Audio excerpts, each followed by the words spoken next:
All right, good morning, everybody. Today is the last day of our quarterly budget meetings. We have a lot of excitement, as I can see from comment cards about them. And because this isn't a joint meeting, we can get started with 3 council members. I'm here as part of the roll call. Excuse me. Audience.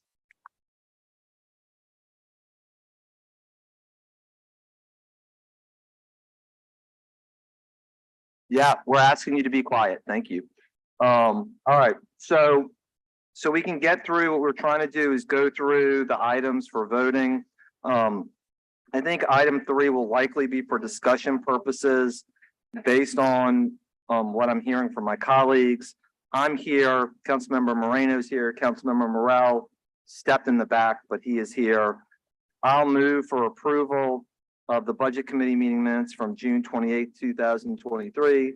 I see that Councilmember Moreno will second that. Of course, we need Councilmember Morel for a quorum to approve.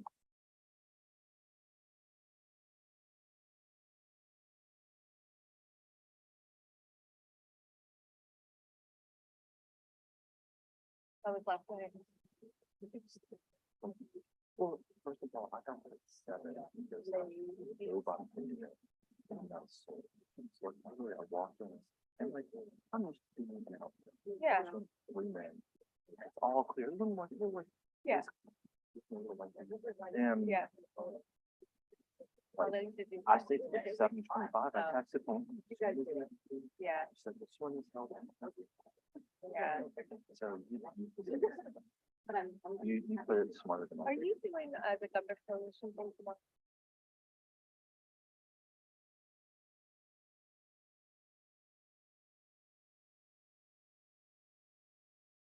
There we go. All right. So we are 3 yeas on item number 2.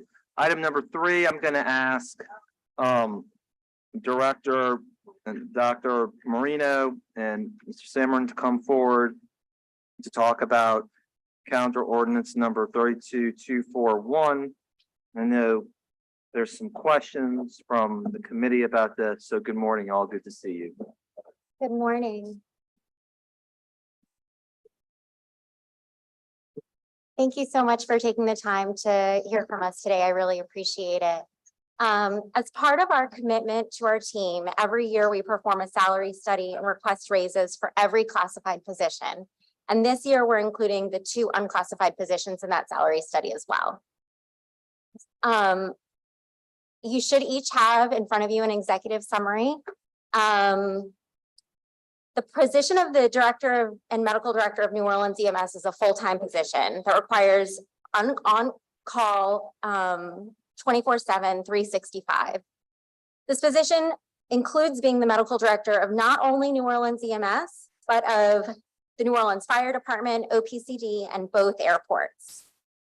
New Orleans EMS, even though it is a relatively small city in the size of its population, receives a total of 70,000 calls for service per year. And this is due to the 18 million visitors that the city of New Orleans has, which is disproportionate to other cities of our size.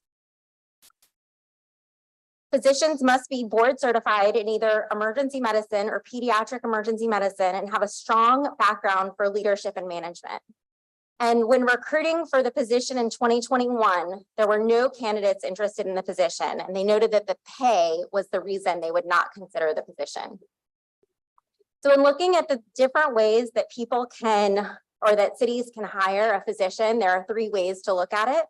The first is to hire a physician directly as an employee of the city. And that's the method that we use in New Orleans. It's actually the least common method. Usually what happens is a city contracts directly with a hospital or university or a physician group to provide these services. And this is the most common method used by cities similar in size to New Orleans. The annual hospital contract is usually valued at a minimum of $750,000. And the approximate cost at New Orleans in a New Orleans area health system would be a minimum of $890,000 annually. The third way is to contract directly with a physician, and the annual contract rate for a physician ranges from $510,000 to $690,000 for 24/7 coverage.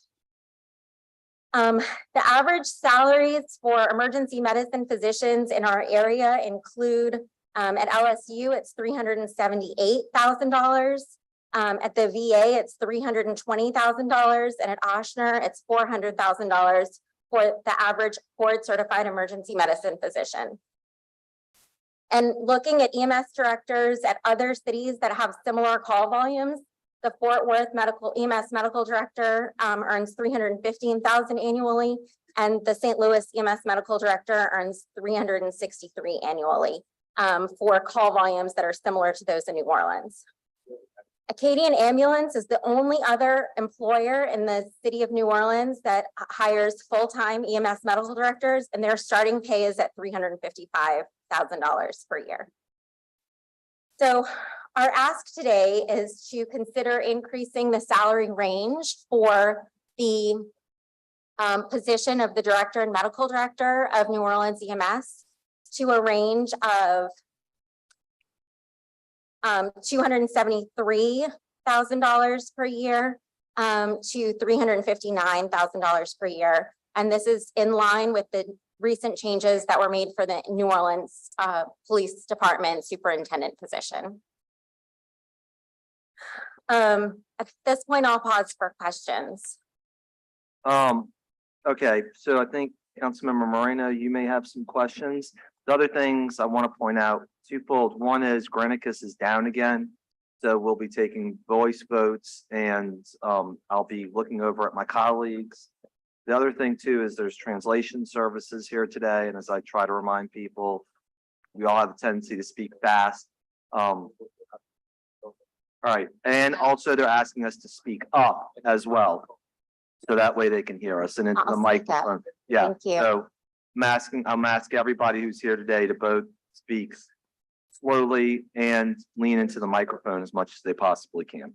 Councilmember Moreno. Thank you, Councilmember Druso. Good morning. Good morning. So you said, what was the range again that you said? Because it's a little bit different than I think what we have in our handout that you gave us. So there are two ranges. One was based on the salary study. So that's $291,547 to $361,588. That was the range based on the salary study. Based on information, depending on the different steps and civil service, and the range that to match the range of the New Orleans Police Department superintendent, that is the range that the New Orleans Police Department superintendent is $273,607 and to $359,599, and that's to make sure that the pay is equitable across departments. Got it. So what is your current salary at this point? 198. 198,000. Correct. Okay. So with this, if you're asking for an increase, are there any additional duties that you'll be doing because of this particular increase? So the position is a 24/7, 365 job. Other physicians who have been in this position, including myself, have had other hospital jobs to supplement their pay. I would be not having a hospital job to supplement my pay. So I would be continuing to do the 365, 24/7 job, but I wouldn't have any other distractions by working in another hospital. So will there be a prohibition against outside employment? We could discuss that. The other question I have has to do with raises for the rank and file.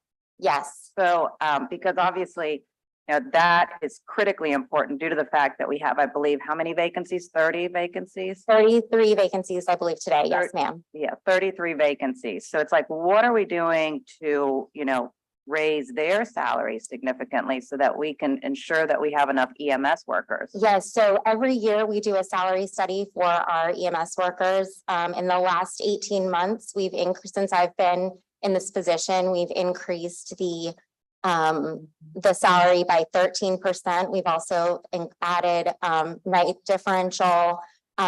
We've added pay for training and also retention bonuses.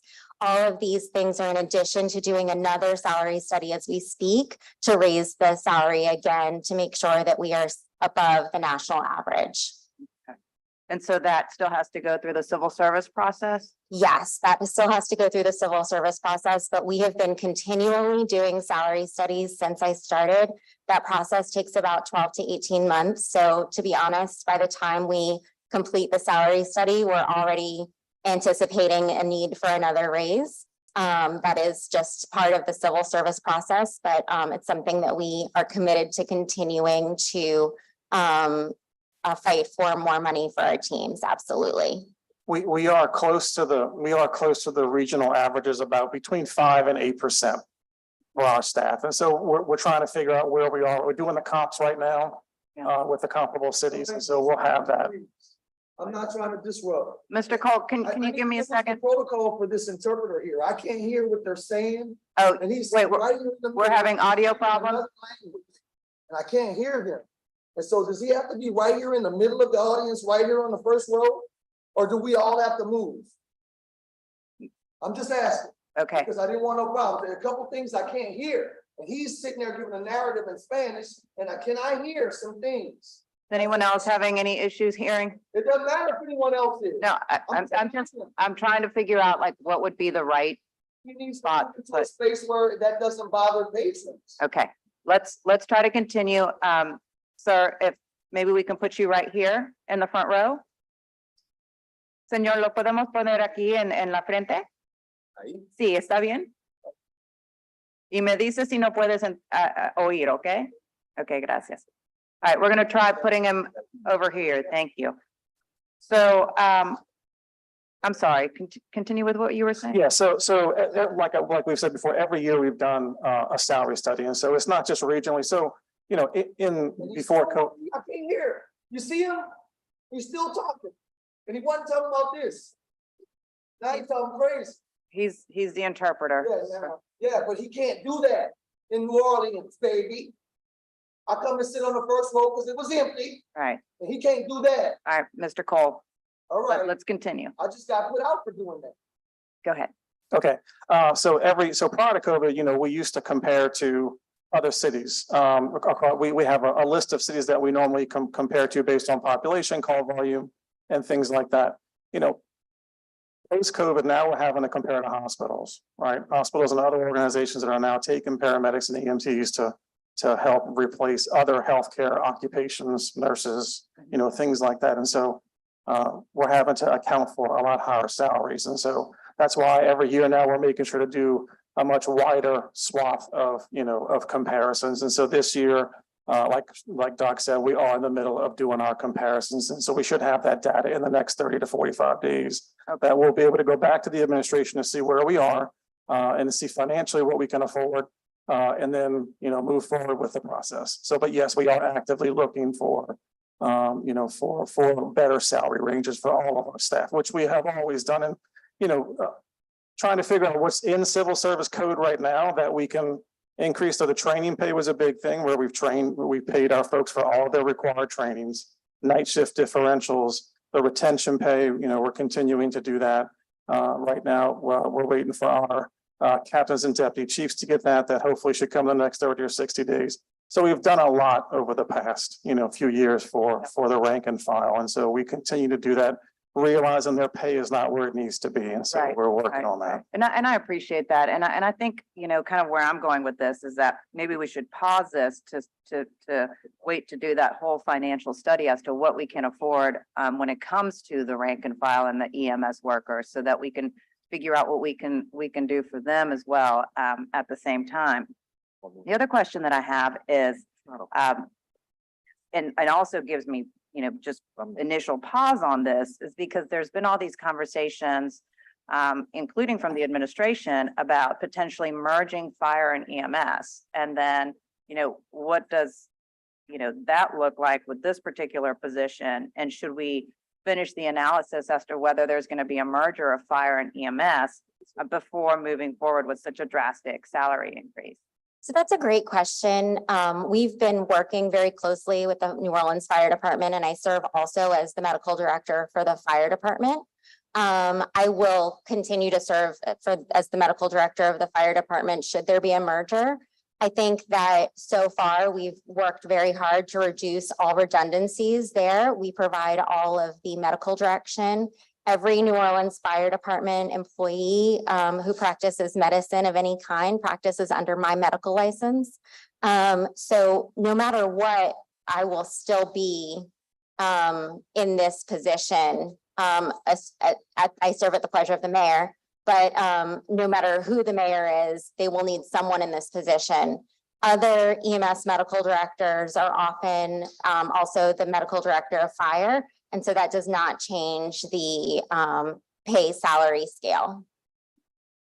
All right, thank you. Thank you, Mr. Chair. Thank you. Councilmember Morel. Thank you. Obviously, I think there's still a lot of conversations to happen around this particular item. We have had a host of instances in this city where we have highly paid positions that allow for outside employment. And in my opinion, with jobs that are this important, it is certainly worth consideration for looking at increased salary if in exchange there is no outside employment. Because across the spectrum, almost every challenge we've had as a council dealing with allegations of payroll fraud and the like arise from these instances in which you have individuals managed by people who are tasked with being paid a certain rate and also having outside employment. So I think that's certainly part of the conversation has to be addressed. I know that Chairman Geruso is going to have this go on the regular calendar, not consent, giving us more time to try and flesh out this issue and try to figure out. But I certainly would only consider support if it were a job without any opportunity for outside employment. Understood. Thank you. All right, anything else you want to add, Dr. Marina? I don't think I have any other statements at this time. Oliver Thomas, Councilmember Thomas, do you have anything to add? Okay. All right. Well, Councilmember Harris, do you have anything to add? Okay. Well, thank you so much for your help and support. I really appreciate the opportunity. Thank you. We have two public comments on this item. Aaron Mishler and Mr. Burnside. Aaron? I was just wanted to get some information and clarification on is it being a full-time position? It is a full-time position, medical director. Yes, it is a full-time 40-hour-a-week salaried position. Okay. Is Dr. Rayburn still part of? Dr. Rayburn serves as our deputy medical director. He helps with some of the day-to-day things with the fire department, but I am ultimately the medical director for the New Orleans Fire Department. Okay, that's the only questions I have. Thank you. And he is 0.25. And he is a 0.25 employee. Thank you. All right, Mr. Burnside. And once again, I'll be keeping time on my phone as best I can. Michael Eric Burnside, 2215 Felicity. So council person at large, Helena Moreno, sort of took a lot of what I was going to say, which is good of her and wonderful. I find it hard to have employees that make more money than I do. So if I were mayor of the city, I would think that my leadership would be important to everybody under me, and inside of capitalism, that means that they would make less money than me. So it seems weird to me that we are more and more with police superintendents and EMS superintendents and other type of persons, like people who work out at the airport, for instance. A lot of employees seem to be making more money than a mayor. And so if we're going to raise everybody's, if we are going to raise the pay of employees, I think the mayor's job should go up significantly.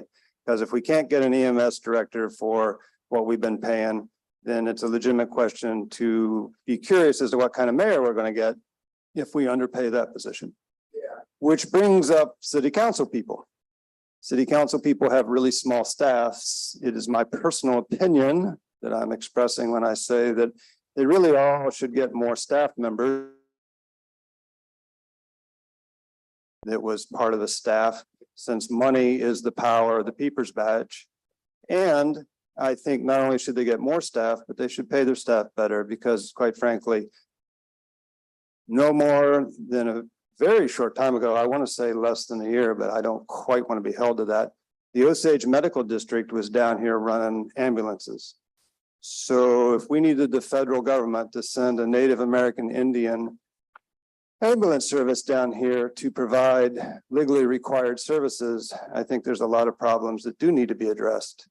And seeing them addressed would help me think that somebody can make more money in 1 year than I made in 5. Thank you, Mr. Burnside. Thank you to EMS for being here this morning. We appreciate it. And we look forward to whatever amendments Councilmember Morrell is going to bring with regards to this.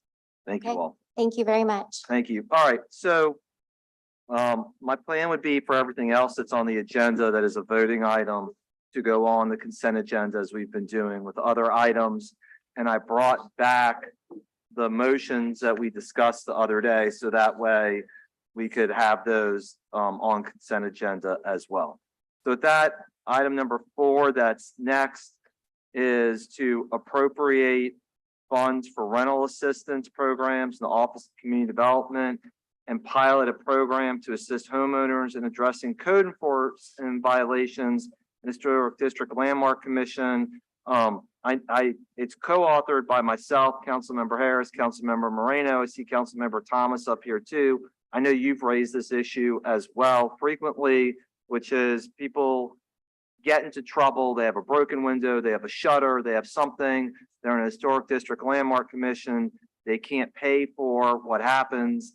And then they get caught sometimes in bureaucratic morass and held up. So the point of this is to help create a fund for those who need it. So that way we're both trying to maintain the efficacy of the Historic District Landmark Commission, but at the same time, help people who want to stay in their homes because we know how important that is, particularly in this market.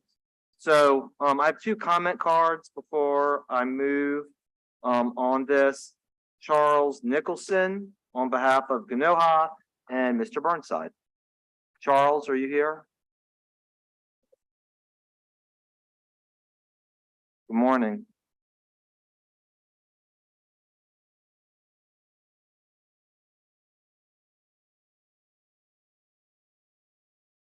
Morning. This might be not on the right agenda item, but I'm just gonna say this anyway. We have an opportunity to deepen the impact of our ongoing COVID pandemic recovery by implementing a people-centered approach that lifts up those who have been left behind by past efforts. By ensuring resources go to the people who need the most, we can move from a state of constant crisis to a city full of thriving communities where residents' needs are properly met. Unfortunately, this moment is being squandered by red tape and a lack of transparency and accountability.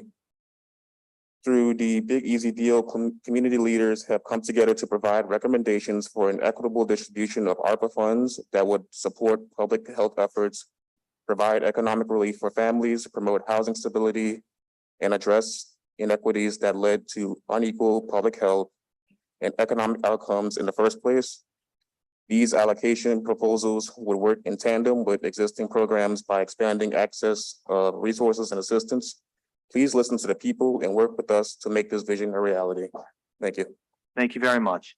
All right, Mr. Burnside, and Donna tells me she can keep time on her computer, so I'll be looking at her when time is up. Thank you.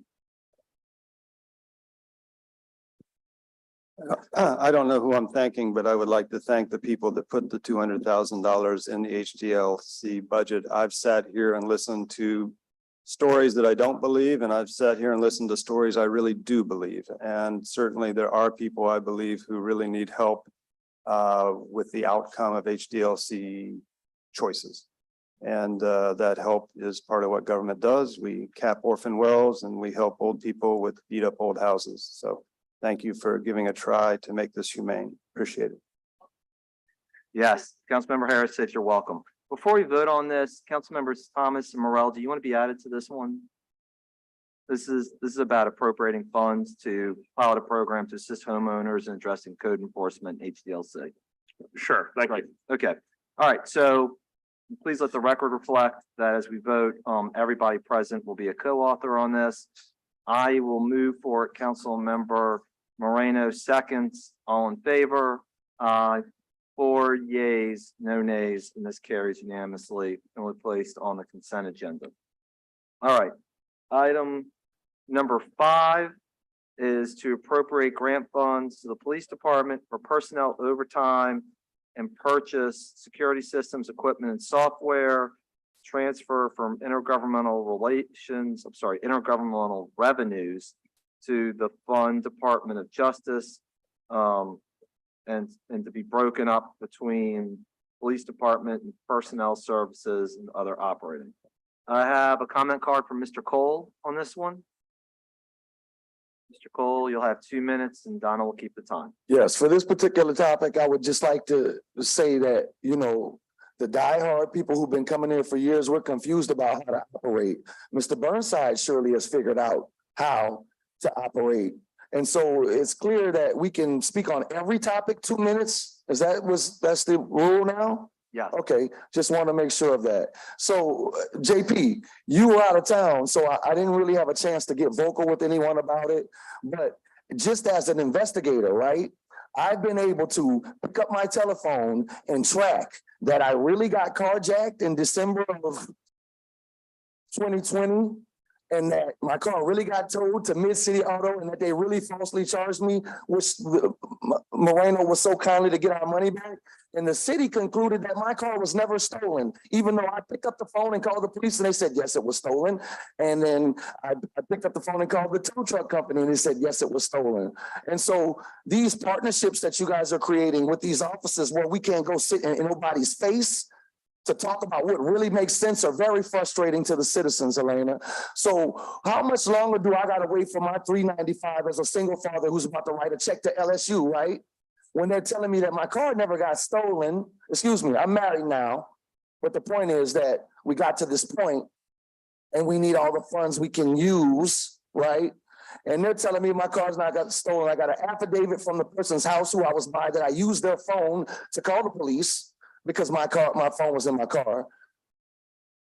Yeah, police report, right? Sergeant came to my house and took the report. But the city's conclusion was that my car was never stolen, bro. Right? So can somebody help me with this before I get in trouble, please? Because I can prove everything I'm saying. Wait, so you have a police report? Yeah, man. Okay, well, get me another copy of the police report. We'll look into it. Yeah. I mean, How long is that gonna take though, JP? That's my issue, how they keep pushing us on. And then I see all these programming things that y'all got going on where you're taking money from general funding and want to give it to this and give it to that, right? We're not getting none of that dollars, man. And we hurting and we're reeling. That's the crime issue. I'm about to leave because I got 2 more minutes on the next issue. But let me tell you this.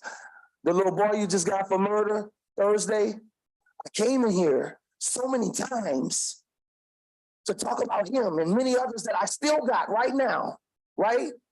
And at some point, our input's gonna have to matter, especially when you got people up there like Joe Russo and like you and like Oliver, who really know that no matter what you think of me, I really know what's going on in the streets, right?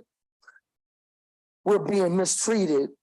And all I see is accountability for us when it comes to code violation and everything. And I've said that repeatedly. And now I'm showing it to where my videos are going 40 and 60,000. And so all of y'all got aspirations for the future. And I really do believe that the only 2 people in here that have stayed true to their demographic regarding who they really are here to represent are these 2 people right here. Because Joe, your people want what you do, even though I disagree with a lot of it. I know they want it. And you're in a weird district. But you guys are you're at large. You know what I mean by weird? Because I can break it down on my next 2 minutes. Okay, they know what I mean by weird. I'm not insulting the people. We're being betrayed, man. And then the indigenous have to stand up here like second-class citizens and beg for what transplants are getting every day. Talk to transplants every day because I made a post. How they got their money when their car got stolen, city didn't deny them. I'm just lying, right? It's an insult, man. Thank y'all for the plaque for my mama. Thank you. All right, so item number 5, I will move. Councilmember Morel seconds. Any dissent? Seeing and hearing none, item number 5 passes unanimously. Item number 6 is to appropriate grant funds awarded to the Health Department for the healthcare for the homeless program to expand HIV health services in the community through various partnerships. So I will move for approval. Councilmember Moreno will second. Mr. Cole, you got 2 minutes on this item, sir. Yes. Here we go. So we're not going to give away our citizenry to the Latino community, Helena. We're not gonna do that. And so I'm saying these things, wait, they're disrupting me. Stop my minutes. I just got put out, my wife got put in jail for this. Stop my minutes till they let me have the floor, bro. All right, thank you. All right. I just want order. We just went to jail, paid bonds and got lawyers. I just want order. I didn't break no rules. So we got a Spanish interpreter here speaking so loud that everybody in the room can hear him, sitting on the front row. That was not an issue. But black people get put out of here repeatedly for making too much noise, talking too loud, etc. Right? So I just wanted to hand deliver a message to you today, Helena. We are not going to trade our community in to be Latino, even if I got to vote for Oliver from there. We're not letting you have that. Because your husband owns an energy company and you sit on the utilities commission. He has something to do with it. Y'all got something to do with it. You can shake your head all you want. But there's corruption going on, and we're going to get to the bottom of it to make sure everybody knows what's going on before the next election. And we're going to do it in order within our 2 minutes. I got another card coming up for 7. I'll see y'all. Let's please also remember, we're trying to keep the comments germane to the topic. They are 100%. Now, let's not play with dozens, Joe. They are 100%. I didn't play the dozens. Yeah, you did. This is, They are 100%. I got people on this line telling me, 109 y'all be telling me they are 100%. all right. I'm, okay, Reference that these all right. immigrants get over us, state, local, and federal, while we've never had. The topic is about the homeless program and Yeah. HIV. I know. And how y'all picking up trash for free for the homeless people that ain't from here, which you double charge me a week for now 3 years. And I only get one pickup sometimes. Let's run it. All right, we can talk about that too. All I'm happy to right. talk about that. Yeah, y'all. All right. So, So it's been moved and seconded. Any dissent, hearing and seeing none, that passes 4-0. All right, item number 7 is to appropriate unspent grant funds to the Office of Workforce Development to transfer $24,962 to the grant funds. So. Yeah. What? So, all right, Mr. Cole and Ms. Cole, you have speaking cards on these 2 items. yes. How y'all My doing? wife's gonna do the 2 minutes first. So regarding these grant monies, small businesses and all these things you guys say you have that's unspent. I am a small business and I've been a small business. I've been denied locations. I've been denied grant money when I have a 758 credit score. I've been told by these programs that y'all put into play that I don't qualify somehow. I don't owe nobody nothing. Indigenous. And I'm indigenous New Orleans and I can't get not one of these programs to offer me more than $3,000.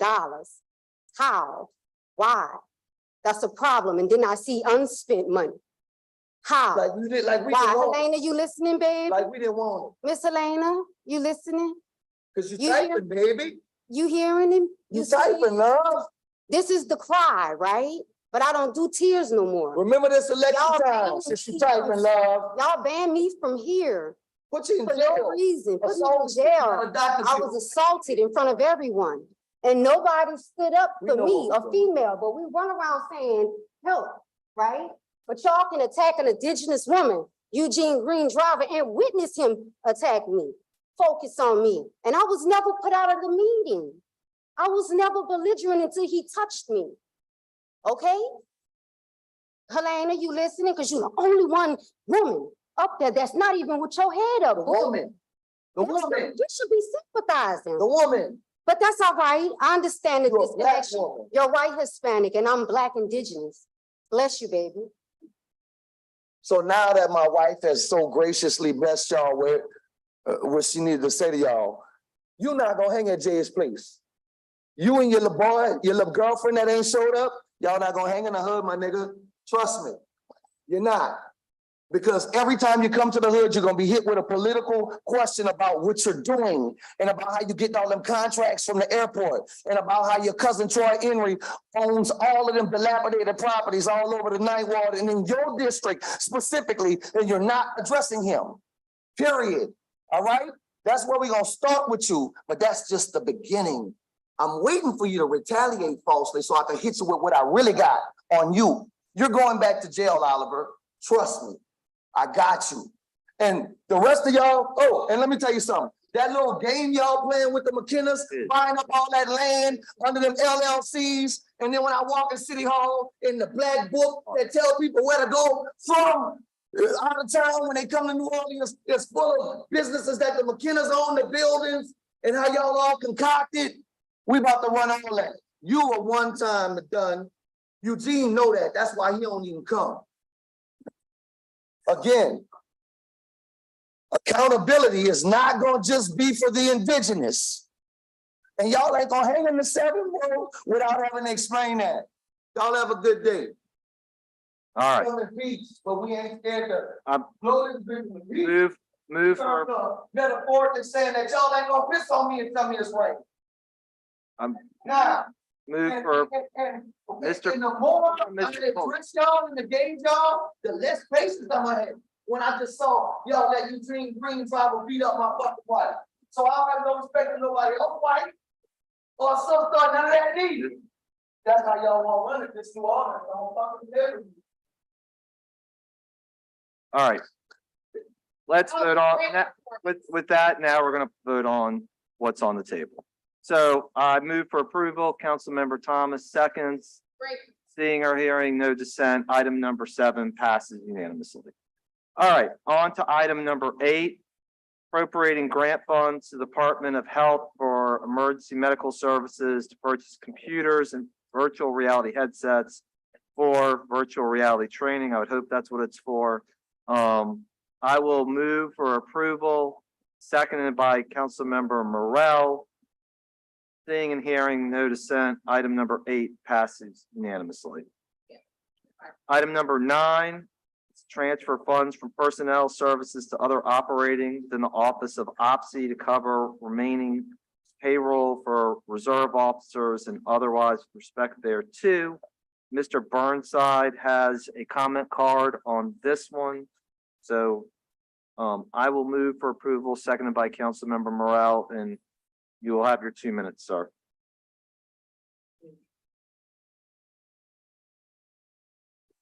Two minutes are dangerous things. So in regards to the reserve officers, I read this and I sent your staff an email and you replied.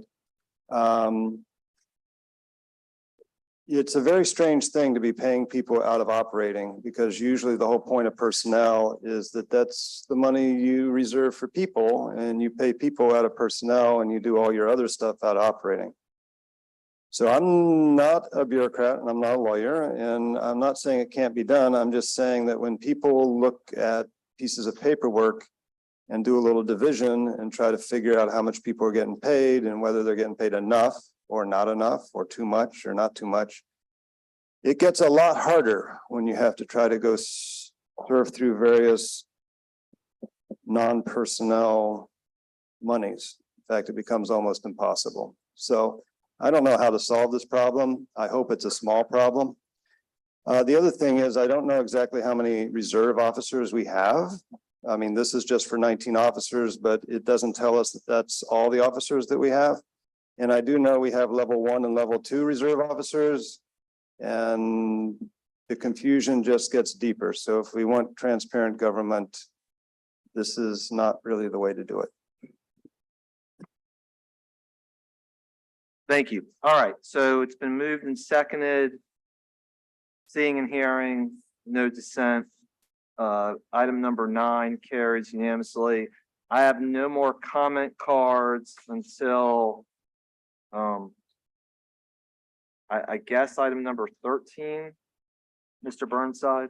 So number 10 is to appropriate funds to the Office of Criminal Justice Coordination to complete the remaining obligations for Safety and Justice Challenge Sustainability Grant through June 2023. I'll move for approval, seconded by the Chair of the Criminal Justice Committee, Councilmember Thomas. Seeing and hearing no opposition, that passes unanimously. Number 11 is to appropriate unspent grant funds to the Office of Criminal Justice Coordination. I'll move for approval, seconded by Councilmember Moreno. Seeing and hearing no discussion or dissent, that item passes unanimously. Item number 12 is to appropriate grant funds awarded by FEMA to the CAO for municipal traffic court contents and supplies incurred during the aftermath of Hurricane Ida, which they have documented frequently publicly and with the council. I'll move for approval, seconded by Councilmember Morel. Seeing and hearing no dissent, item 12 passes unanimously. Item 13 is to appropriate federal grant funds to the Mayor's Office of Homeland Security and Emergency Preparedness for Federal Emergency Management Agency reimbursable costs. This is the sort of typical way that this motion and ordinance operates, is that there's this transfer in case something happens. So that way the money is available in case the city is hit by a hurricane. So that way they're not scrambling. So, Mr. Burnside, I know you want to speak on this item, but just wanted to explain that it's sort of pro forma so the city isn't caught flat-footed. Michael Burnside, 2215 Felicity. I thank you for your generous explanation. And I certainly would not want the city caught flat-footed in an emergency. We all sat in here not that long ago discussing plus or minus 650 new cars and $50 million. So for me, there's a matter of scale, right? So in one of these things, we're talking about thousands of dollars. In one case, we're talking 41,150. And over here, we're talking about 40 million, which is 1,000 times bigger. It's 1,000 times as much money, but we're spending the same amount of time on it. So I understand that issues of scale may not matter in politics, but they do in physics. I'll let it go at that for now, but I'll say this. We seem to spend large amounts of money with the same public interaction that we spend small amounts of money. And I don't necessarily either agree or think it's wise. Thank you. Thank you, Mr. Burnside. I'll move for approval on this item, seconded by Councilmember Thomas. Seeing and hearing no dissent, item number 13 passes unanimously. Item number 14 is a resolution involving Sewage and Water Board and their sewage service revenue bonds. I know Jason is here. You want to come sit at the table?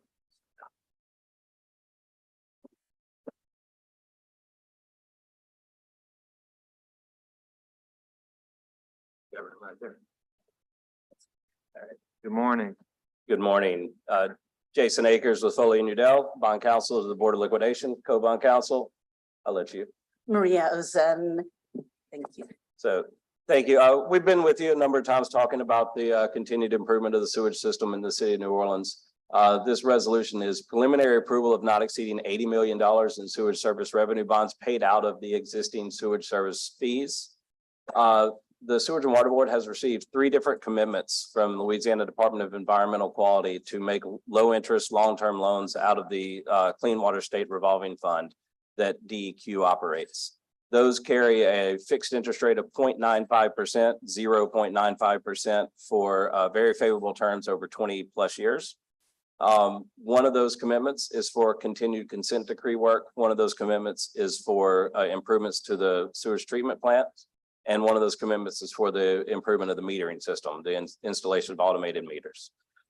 With your approval, this will go to Board of Liquidation and then to the State Bond Commission. It'll come back to you for final approval. That final approval will probably be done in tranches because of the 3 different commitments. We'll probably have to close these as 3 different loans. So it'll come back to you as tranches, but it will come back to you for final approval before any bonds are actually closed.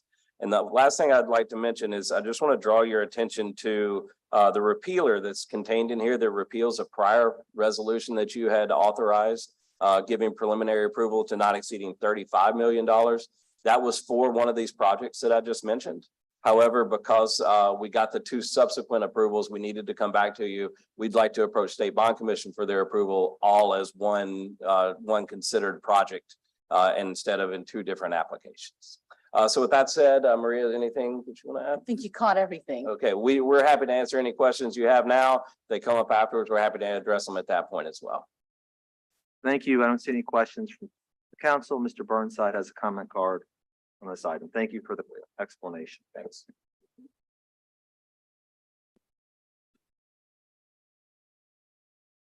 Mr. Burnside's gonna have to stop coming to committee meetings. They're a lot more well-intended than the regular meetings. We told everybody, come to committee meetings. So it was good of the gentleman from the bond commission, I misspoke, from Board of City Liquidation Debt to detail the 3 items that are going to receive this money. Sadly, that was not included in the printout, so it's not information I had when I filled out my speaker's card. If I'd had it, I probably would not have bothered. I was a little bit suspicious that some of this money might have gone to the substation that Entergy and Sewage and Water Board are constructing to help supply power. And had that been the case, I would have had something to say on the matter, but as it is, I'll just point out that the sewage consent decree is my understanding been in place since the 1990s. We seem to have a lot of consent decrees. Otherwise, I'll just go sit down. Thank you. Thank you, Mr. Burnside. All right, I'll move for approval of this. Councilmember Thomas as Chair of Public Works will second. Seeing and hearing no dissent, this will go on the consent agenda and approved unanimously. Thank you much. Thank Thank you. you very much. All right, what I'm going to do on item 15 is these were discussed Tuesday and there were no real questions or dissent.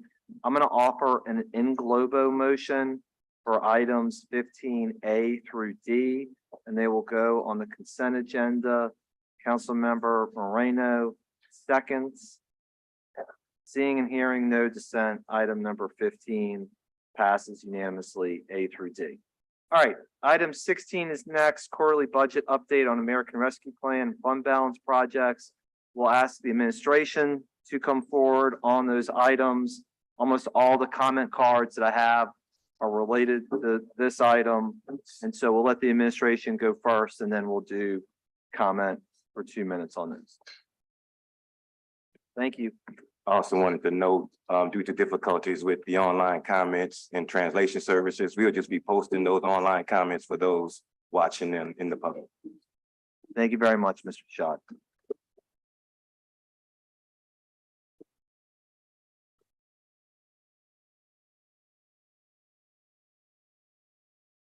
Sure.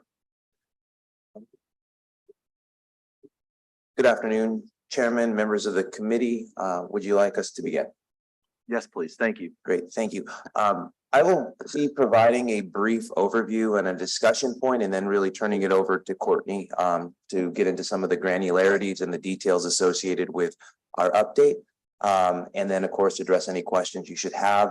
This is part of the Q2 budget update. As we've said during the Q1 budget presentation, quarters 1 and 2 were typically designed to establish CEAs, RFPs. And so although there is significant progress from Q1 to Q2 on our ARPA spend down, quarters 3 and beyond is really where we're going to see a lot of those dollars being put out the door in more substantive values.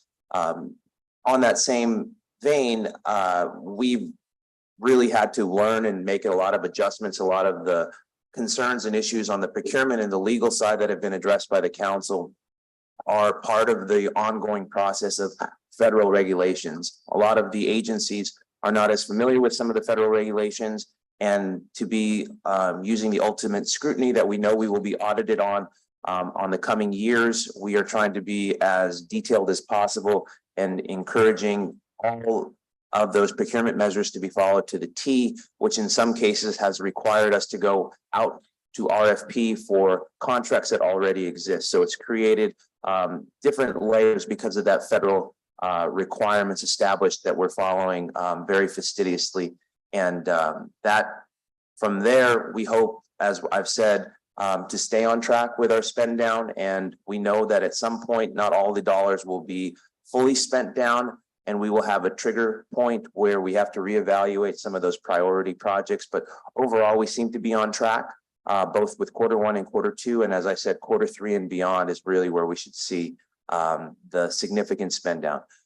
Without direct questions on the introduction, I can turn it over to Courtney, Chairman. Please. Thank you. Good morning, council members. So I'm going to start with tranche one. So just to sort of set the scene, we are talking about ARPA in 3 separate parts. So there's tranche one, which was appropriated as part of the 2021 budget. 2021 and 2022 budgets. There's tranche 2A, which we appropriated as part of the 2023 budget. And then there's tranche 2B, which we just appropriated with you all in May. We don't really have significant updates on the funds that were just appropriated. Those projects are just getting started. So we're going to focus our update on tranche 1 and tranche 2A today. And then we'll talk about the fund balance projects that were appropriated as part of the 2023 budget as well. So tranche 1 included our revenue loss. We've spent all of that. The other item that's left from tranche 1 is the utility assistance. We made that original payment of 1.8 million to Entergy. The remaining 3.2 is now being run through TCA, and I believe council is working on that contract. So you all should have an update on that if needed. This is our tranche 2A. We have year to date spent 36 million with another 14 obligated, leaving us about 90 million left. I will go through each of the projects and give you an update on where we are with each of them. We'll do that by department. If you guys have any additional questions, I'll do my best to address them. But if we need to do additional follow-up, we will of course do that. Courtney, can I just ask this? Absolutely. The 36 million, like 90 to 95% is with the sewage and water board substation, vehicles and equipment, and police recruitment and retention. Correct. All right. So was that facilitated more easily because they require less procurement, or there are emergency procurement measures in place? So the sewage and water board was easy to do because that was just a transfer between a governmental agency, and you all did a lot of that legwork before we had the money. So we were able to kind of just press go on that. The recruitment and retention, that's a payroll. So that we did not have to procure anything. That was just those bonuses that were paid, or the retention bonuses that were paid to NOPD officers. So that was just an internal thing, no procurement required. And vehicles, absolutely, the emergency procurement did help with that, but we still procured a number of things through traditional procurement methods as well. Okay. Yeah, I mean, I guess we'll keep on talking about procurement issues as time goes on. Thank you. Yeah, absolutely. Before we go to the next Yeah, topic, Councilmember Morrell. so the intent today is to go through each of these individually, right? Yes. Okay, then I'll wait till the appropriate item comes up. Thank you. Okay, perfect. And then this is just tranche 2B. This is what we just did in May. So we will start updating you all more formally on this in Q3. We also are working on updating the ARPA dashboard. There was a little bit of technical difficulty when we were trying to pull these projects in, but we are working on resolving that and hope to have that live and fully updated by mid-June. I'm sorry, mid-July. So getting into project updates, starting with EMS, they are working on spending down their funding. These are just for purchases for different types of equipment to enhance our emergency operations center, do some technology updates, and then also purchase some training and education equipment such as CPR mannequins and different things that they use to train their staff. They are also doing some upgrades to their field computers because of all of the new ambulances, purchasing some med surge equipment so that we can do different things in the event of an emergency or a mass casual incident. And they're also refreshing some of their supplies that have expired for special responses. So they're they've spent about $500,000 so far. They've encumbered another $500,000 and they have about 775 left to go, and they're working through that. All right, I think what we'll just do is, if anybody has a question, I'll try to see and recognize them, and then we'll just keep on going. Yeah, happy to answer questions as you have them. Thank The fire department, this is for the fire station alerting system. The RFP was issued and closed on May 15th. 3 proposals were received. The selection committee met, received vendor demonstrations, and then actually asked for an addendum or an amendment to the RFP. So those responses are due July 1st, and that committee is reconvening July 5th to select a vendor. So once the vendor has been selected, we'll go through contract negotiations and then be able to start implementing that. Courtney, can I ask a macro question as I'm thinking about this? Because we heard this a lot the other day about procurement, what's going on. Is there like an internal time tracker that the administration's using? So in other words, the explanation given, which makes sense to a degree, is Sewage and Water Board has been something between 2 entities that are closely related. Payroll is easy, the emergency procurement. So for things like catch basin cleaning and fire station alert and medical debt payment, sobering center, whatever the issue may be, is there like an internal tracking mechanism of this is where we expect to be by the 3rd quarter? So that way we're watching progress. Yeah, I'll defer to Gilbert too, but I don't think we have anything officially in place right now, but we are hiring project management staff to get us to that point. And that's one of the slides that I will talk about. We have worked with civil service to release ARPA project manager positions. Those positions are live and available. If you would like to come work for the city, please apply. And we're doing interviews now. I did 2 in-person interviews today. So we're hoping to bring those project management specialists on to really help us track that information better. Well, I'm sorry, Councilmember Green isn't here to promote those, but no, I think that's a really important part of all of this is making sure that we have eyes on the ball. Okay. Absolutely. And we recognize that as well. And, we know that we are short-staffed in a lot of areas. So we are doing our best to staff up, and civil service was really great working with us to get these new positions put out there. And they're available. So, if you're interested or know people who are, please send them our way. Thank you so much. Yep. Okay. Cool. So moving on to NOPD, this is the full amount that was appropriated for the recruitment and retention payments. We do have, I believe it's 19.5, or we have some portion of that in 600 in reserves that we will come back to you all, to move back into personnel when the time is right. But we issued those first retention payments to officers in March, and you can see the breakdown by amounts of how many officers received each payment. NOPD has an additional pot of money to assist in outfitting the new training academy, crime lab, and central evidence and processing. They are working through those purchases as well. With the transition of Chief Woodburg, we just wanted to give them some time to update their plans and make sure that the needs they originally submitted were still the needs. So they're working through those purchases now. And we expect to see an additional spend down of that by Q3. On the Office of Homeless Services and Strategy. So this money we just moved over from the health department to the mayor's office in May. Nate Fields has been hired. His salary is not paid out of this fund. It's paid from general fund. So that's why you're not seeing any spend down there. We're working with him right now to hire 3 additional staff members. The RFP for the consulting services for Clutch Consulting, the contract and all of that has been done and executed. The contract start date is July 1st. So we expect to see the spend down on that in Q3 as well. Yes, Thank you. Councilmember Harris. That was, thank you for answering all my questions on that. Thank you. Not a problem. And then I think too, one thing to note about this program is that initial consulting service will help us identify how to spend the remaining $5 million. So it is likely that Director Fields will come back to you all with a proposal and a plan in the coming months to make sure that we're aligned on how to spend the remaining $5 million. And then separately in tranche ARPA 2, there's $1 million allocated for additional outreach services as well. Correct. And also for additional improvements at the low barrier shelter. Perfect. So $2 million total plus another 5. We're getting there. Thank you. Yeah, plus the additional 15 million that is going to Unity and some additional other money we're putting into affordable housing. Yeah, of course, but we don't direct the Unity money. Let's just make that clear on the we do record. Thank you. Public Safety Support Services, this is the Real-Time Crime Center. They operate the Grounds Patrol program, and we have given them some funding to expand the Grounds Patrol After you're program. done with this, after this slide, I was having a conversation with Councilman Moreno. I'd like to go back to slide number, on slide 13. We can go back. Okay, first off, I think that fourth number is wrong. It says 200,000.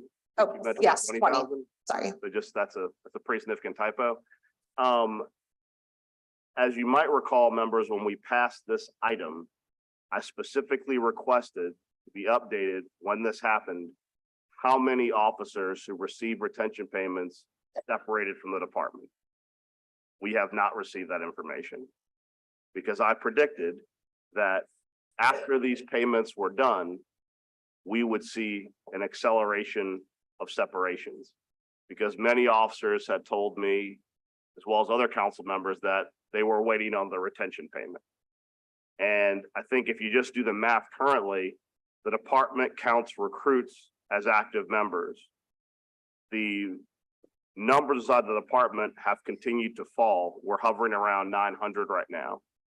So if we have the largest recruitment class ever, which are counted as members, and the number of officers has not grown, what that means mathematically is that we've had an acceleration in separation. So I requested that number. We have not got that number. And I just want to remind you that the council expects to have the numbers as far as how many officers who receive retention payments separated after they got the retention payment.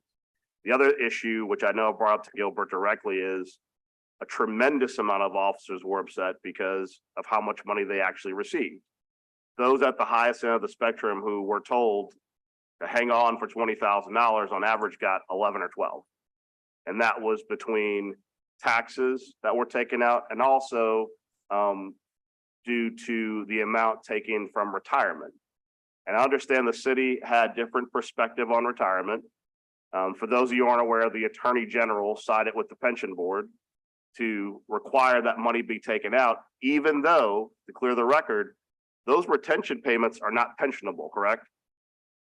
That was always our position, and that's what we're currently, based on our conversation, we are litigating that. So Okay. we have petitioned the court to side with the city, not just the city of New Orleans, but the city of Baton Rouge and all the others that have provided retention payments without that anticipation that they were pensionable. So Right. that would provide Well, more dollars. and to be clear, if the state pension board's position is they're going to let every officer spike their pension higher to have higher payouts, I don't know if officers would necessarily be opposed to that, but my understanding in looking at this issue is that the pension board wants the money to make itself whole, but doesn't necessarily want to be committed to actually paying out the money in a spiked retention. So I appreciate y'all litigating the issue. I want to make sure the public was aware that is an issue that's being litigated because a tremendous amount of officers, there is a lot of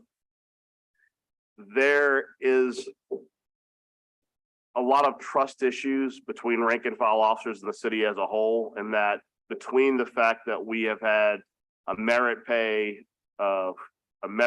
pay raise on the books since 2016, that the city has never funded, beyond the situation where we have retention payments that they aren't getting the full amounts, we're starting to erode the trust in officers that feel like many city employees, they're kind of being nickel and dime.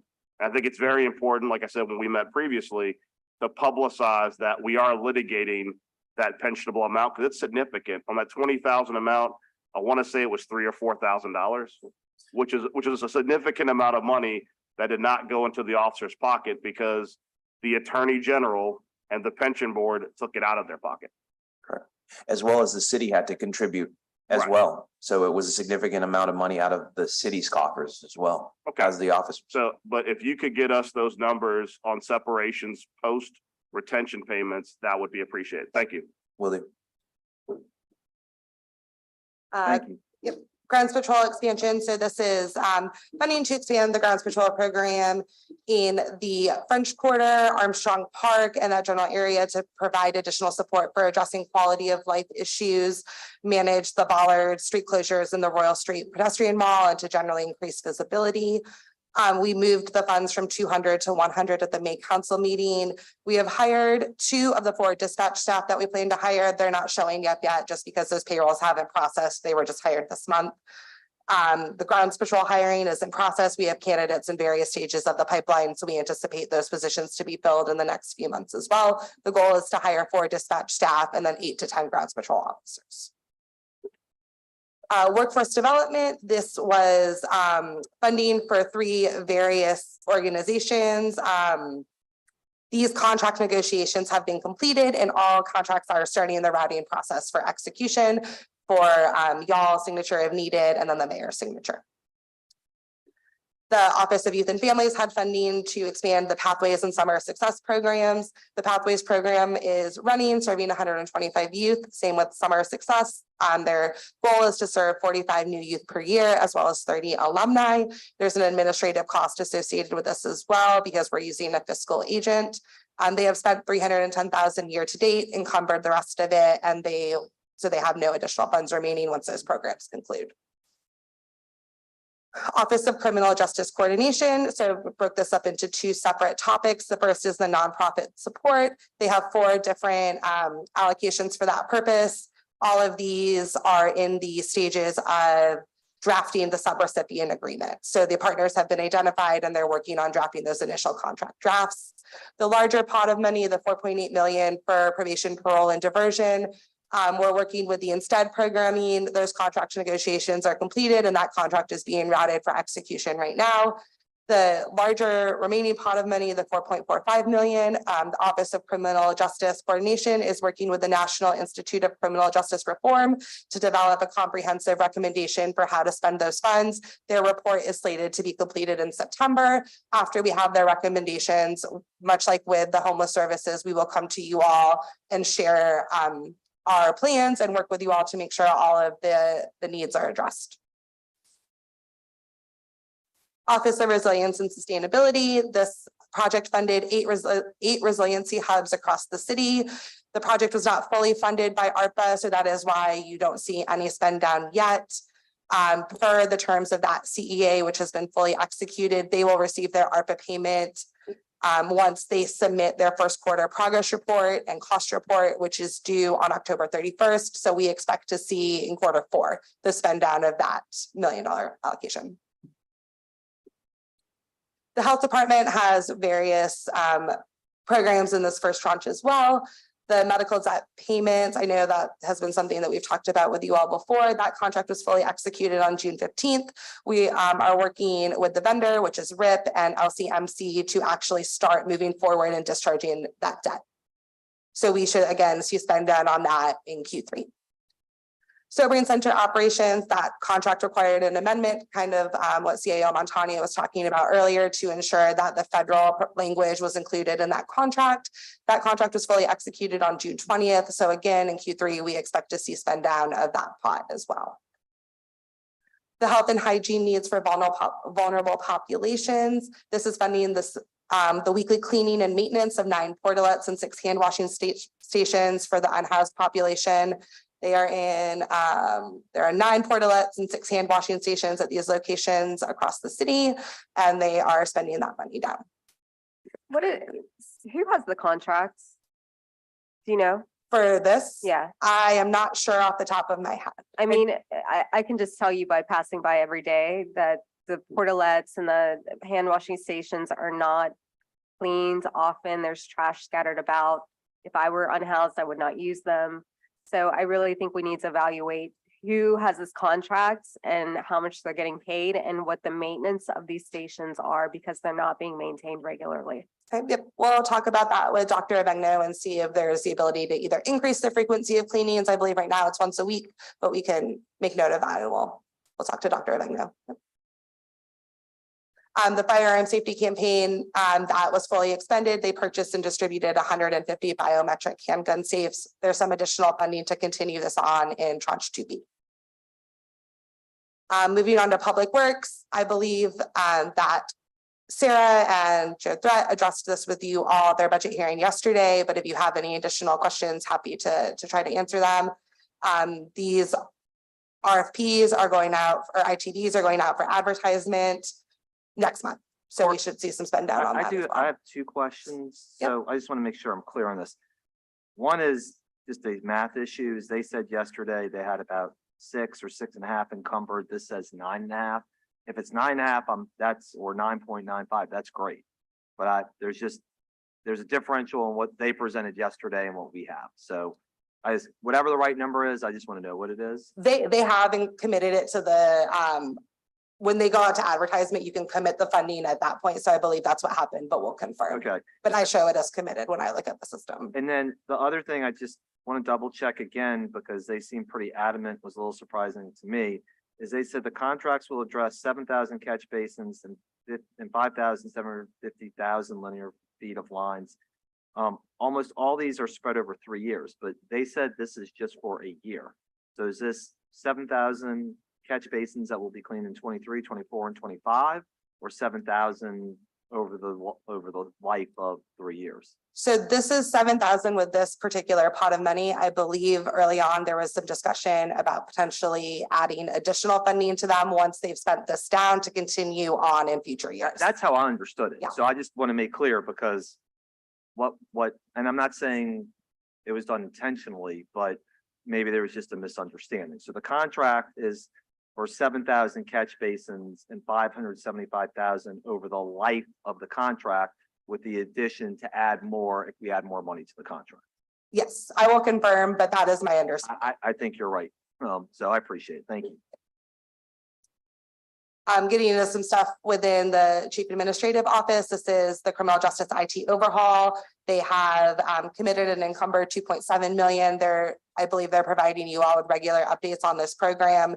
This is a list of what they have encumbered their funds on. A lot of it is for our project management staff that we are bringing on to support the RFP and implementation processes. And here's just some brief updates. They're working on their onboarding, and they're also working on some high priority projects with the NOPD records management system, the jail management system, and then enterprise services. The sewage and water board substation, we transferred that funding to sewage and water board, so nothing there. Public safety vehicles, with this ARPA appropriation, we purchased 11 ambulances, plus all of the structures and supplies that go on to outfit the ambulances, a ladder truck for the fire department, 32 pickup trucks primarily for our public safety and quality of life agencies, as well as Dodge Chargers for NOPD. This pot of money is for the administrative costs associated with ARPA and the project management staff that I was talking about earlier. This is where they would be funded out of. So that is within our office, and we are working through that hiring process now. Again, if you would like to come work for the city, please apply. That wraps up the ARPA updates. Any questions on that? If not, we can move into fund balance. Are there any questions from the dais on ARPA before we move into fund balance?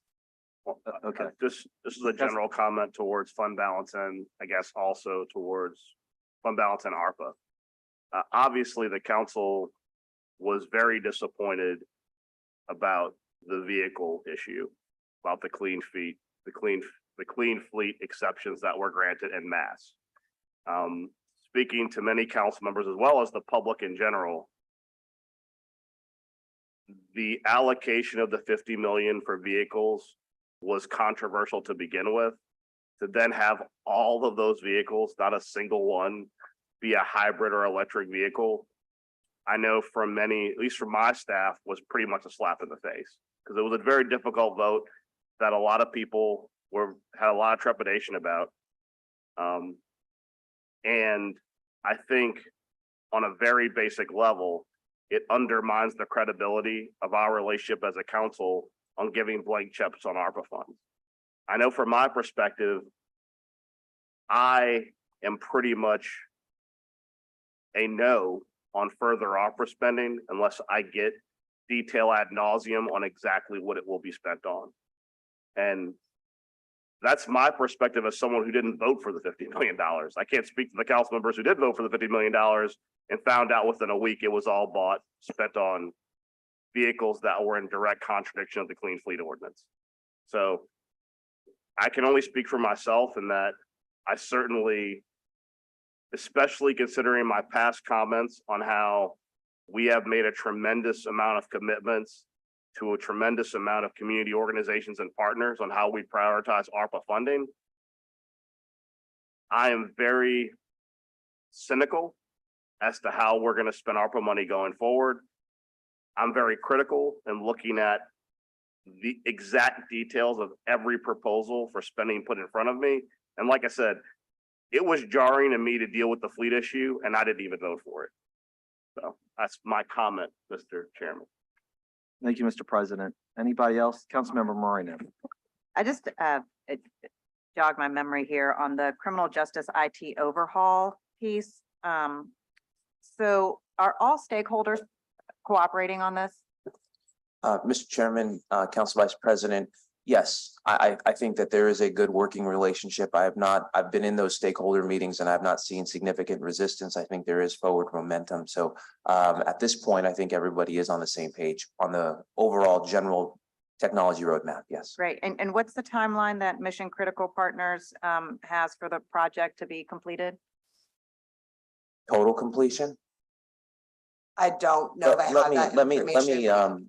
I think I sent a pretty detailed update recently, and let me go back to that. I think I had a deadline associated with that, but I can say my latest update with the team, which was as of yesterday, is we're on time and we're on budget. So I have seen no red flags raised currently to not complete us, but I will get you. Yeah, I'll look send me through my that email update. now. I will. Okay, thank you. All right, thank you. We'll move on to fund balance. So very similar to the ARPA, this is just a refresher on what those funds were appropriated to and where we're at in spending them. Again, this doesn't talk about the fund balance that was just recently done in May. So starting with projects that live within our office, the sheriff payment, we made that. The DNA backlogs, there's $1.5 million for rape kits and then an additional $1.5 million for other backlog. Can you DNA provide an kits. update on where we are? Yep, absolutely. I actually just heard from LSP this morning. The contract has been fully executed. They have been going through their procurement processes to procure the services for the lab that will be processing them. That ITB on their end is scheduled to be released July 11th. So it will be open for 30 days. Once that closes and they select a vendor and get a contract in place, we will be able to start sending samples immediately. They have already been in touch with NOPD and they've worked out how to store, ship, obtain the samples, and they're going to be ready to send that first large batch as soon as the ink is dry on that contract. The EV charging plan, this is part of the broader work that the Office of Resilience and Sustainability is doing. They currently have a fuse fellow that they've onboarded that is working on the RFP, which will be part of that plan will be for the EV charging stations for the public use. Code enforcement, I believe Director Mulligan briefed you all on this at his budget hearing as well, but they are spending down on their blight abatement and they have selected the vendor for staff augmentation and are moving into contract negotiations next. The law department with their judgment list, they have not yet tapped into that $7 million appropriation, but they will soon. We have Dan McNamara from the law department to address any specific questions you all may have. But by the end of the day today, law will have made offers to 495 people on the judgment list, and they're continuing to move through that process. And this is where they are. Can we hear from Mr. McNamara? I mean, we have 2 comment cards already, and I'd rather just hear from Mr. McNamara now about what's happening. And I mean, 495 of the 574 would be significant. So I just want to make sure before public comment starts that we've tried to lay bare as much as possible about what the process is and where we are. Thank you, Ms. Story. Thank you, council member. Just want to say what an honor it is to appear before all of you on the month of my 20th year with the city of New Orleans. But specifically as to your question, we have, thankfully, with the funding that has been provided by this council, been able to make some significant strides in moving down the payment on the unpaid judgment list.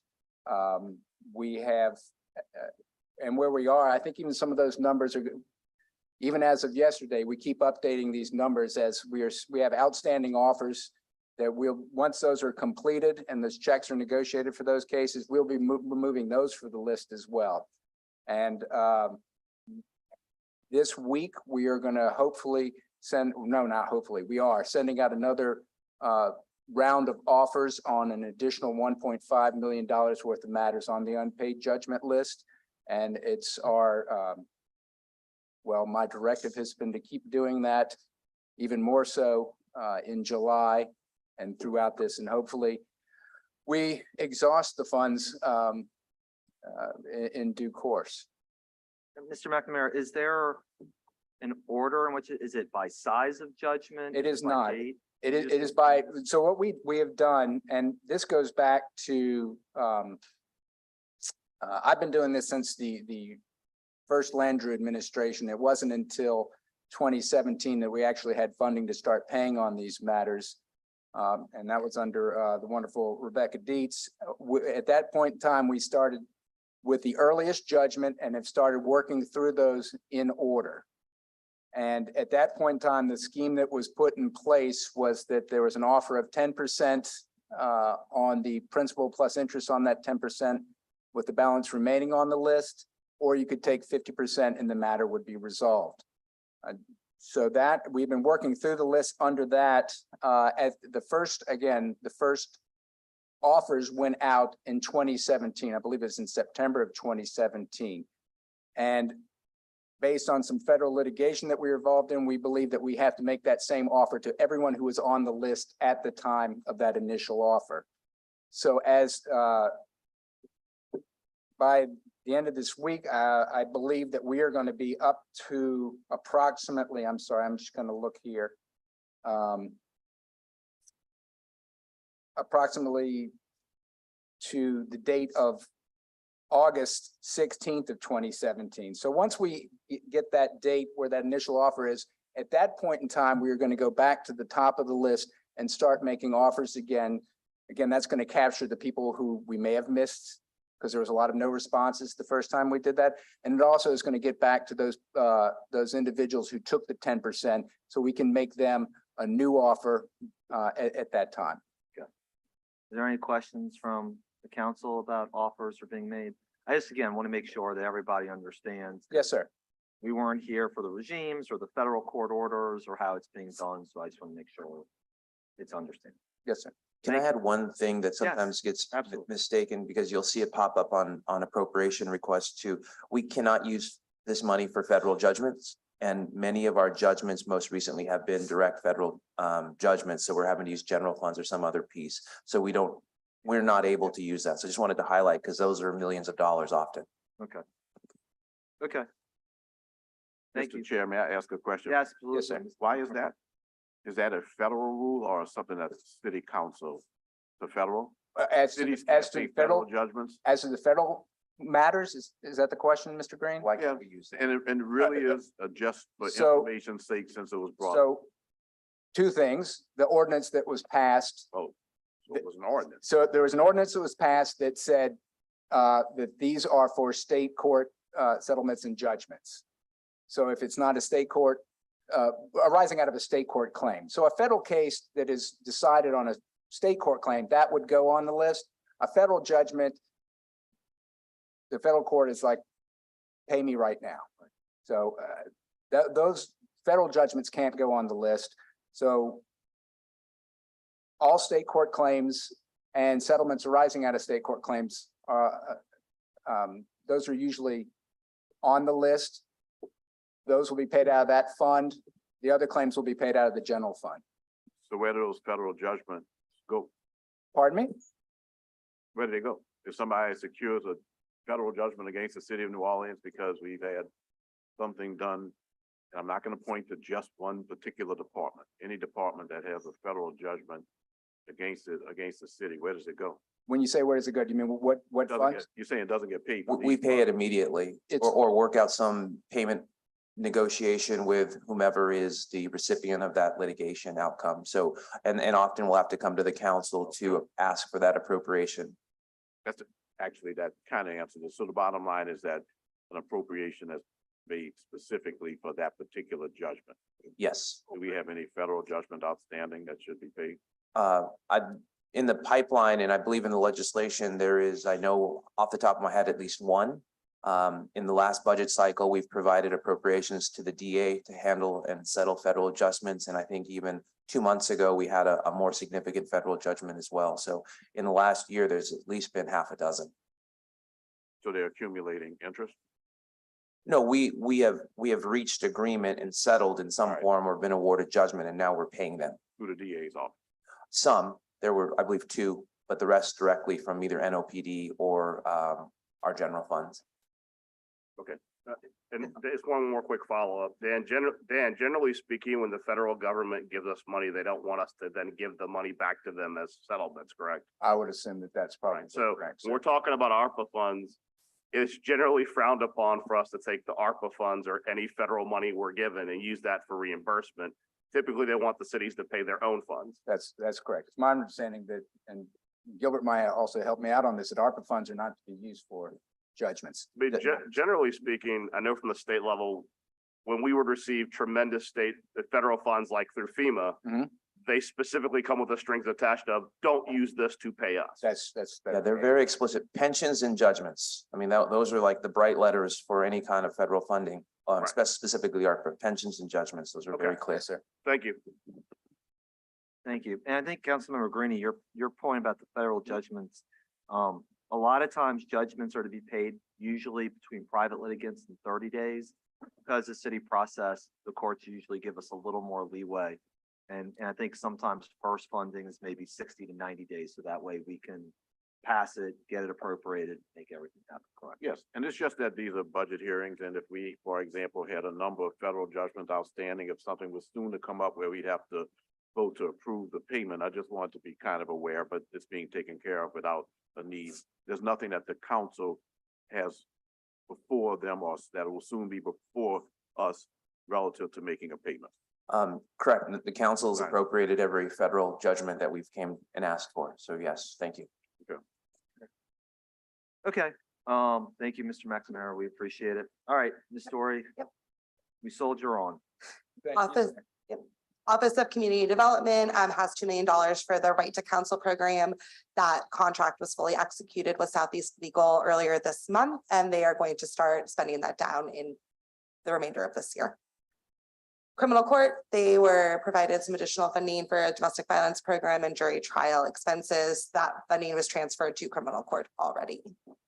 The health department has a number of fund balance projects. The air expansion is currently active in the 3rd and 4th districts. That is why you are seeing that committed and encumbered there. That was a recent development. So again, we will see that spend down in the coming quarters. The 7th district will go live next. It is anticipated to go live in August. The lead expansion into the 6th and 7th districts, those are being handled by 2 separate RFPs. One is for case management and one is for project management. Those RFPs are out. The selection committee for case management was supposed to be this week, but had to be rescheduled. So we'll have a date on that hopefully next week. And the selection committee for project management is scheduled for July 12th.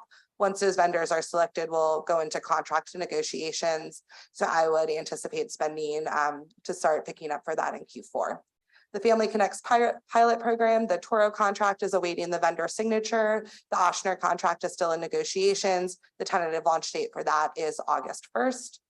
The expansion of the Trauma Recovery Center, that CA has been executed, and LCMC is starting to hire staff. Once they have those staff on board, we will start to see the spend out of that funding as well. Office of Criminal Justice Coordination, they had some funding for a victim outreach coordinator, I believe from Councilmember Green. That position has been filled. Their start date was just this past week. So again, that payroll hasn't processed. So that's why you're not seeing any spend down here yet. The youth programming at the Keller Center, I believe they're working with Councilmember Harris directly to reprogram that funding.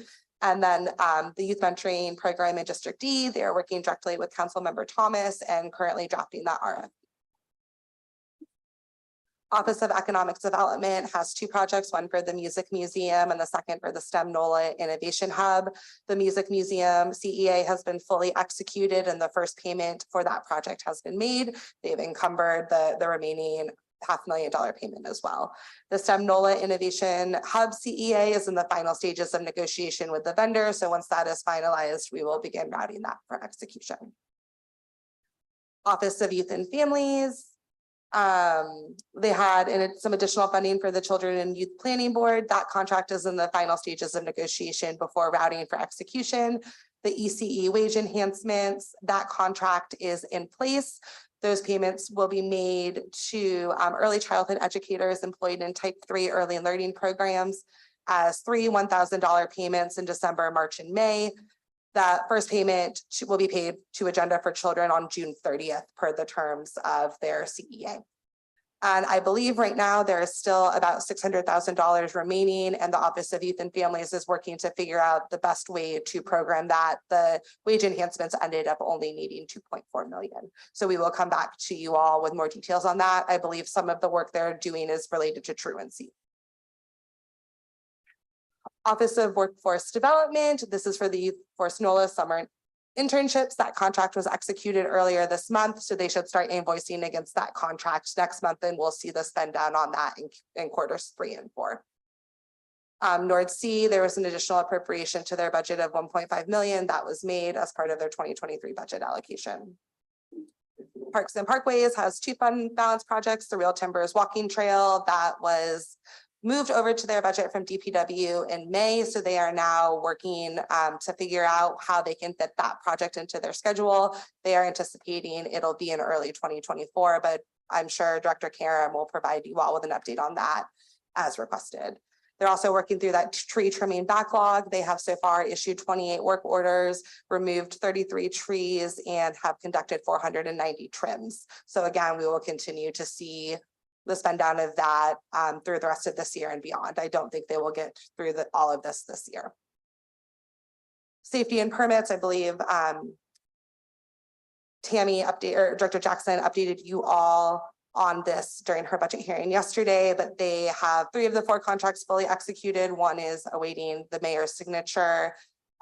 They have reviewed the resumes and started the training process for the vendors with fully executed contracts. And once those employees start working, we will start seeing spend down of those funds. The Department of Public Works for the bike lane removal. Again, I believe Director Porteous talked to you all about that yesterday. The schedule, I believe that's been scheduled with the vendor, and they're aiming for completion by quarter 3. Sanitation, again, I believe Director Torrey briefed you all on this yesterday. They are working through their illegal dumping backlog, making, I think, really great progress. They're working through requests submitted in May 2023, so they're really closing that backlog, and we hope to be caught up here in the next couple of months. And that concludes the updates. If you all have any additional questions, happy to answer.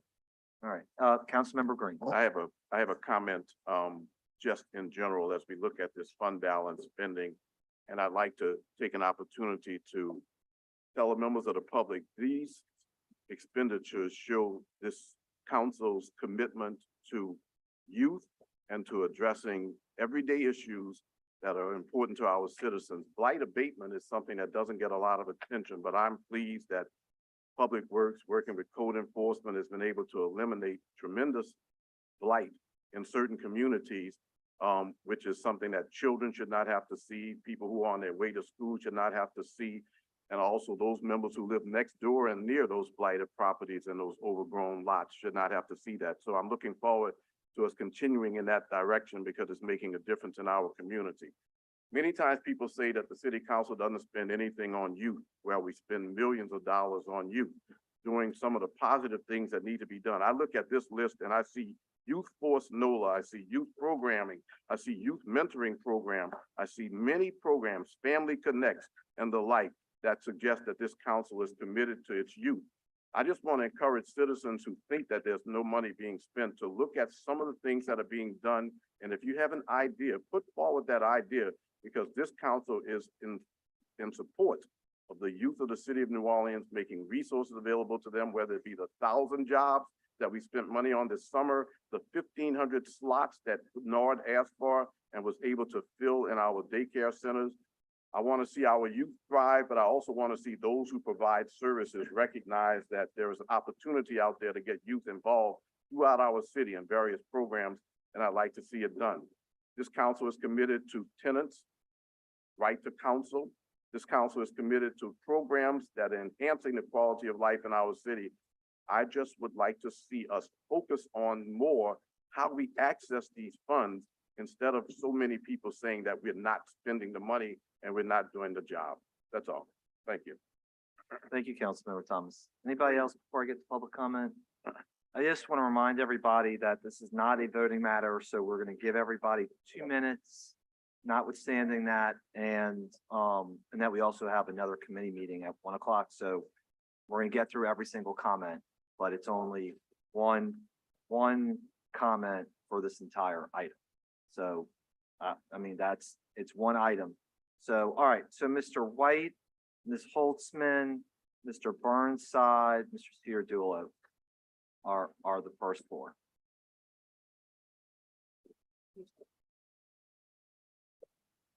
Good morning. Good morning.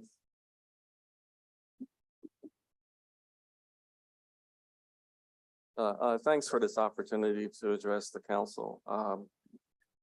Most of you have received emails and communication from me over the past year about the judgment issue. First, I just want to state my company did work for the city. The work was done in the 90s, late 90s, and the city received $33 million in revenue as a result of that. We successfully completed our contract.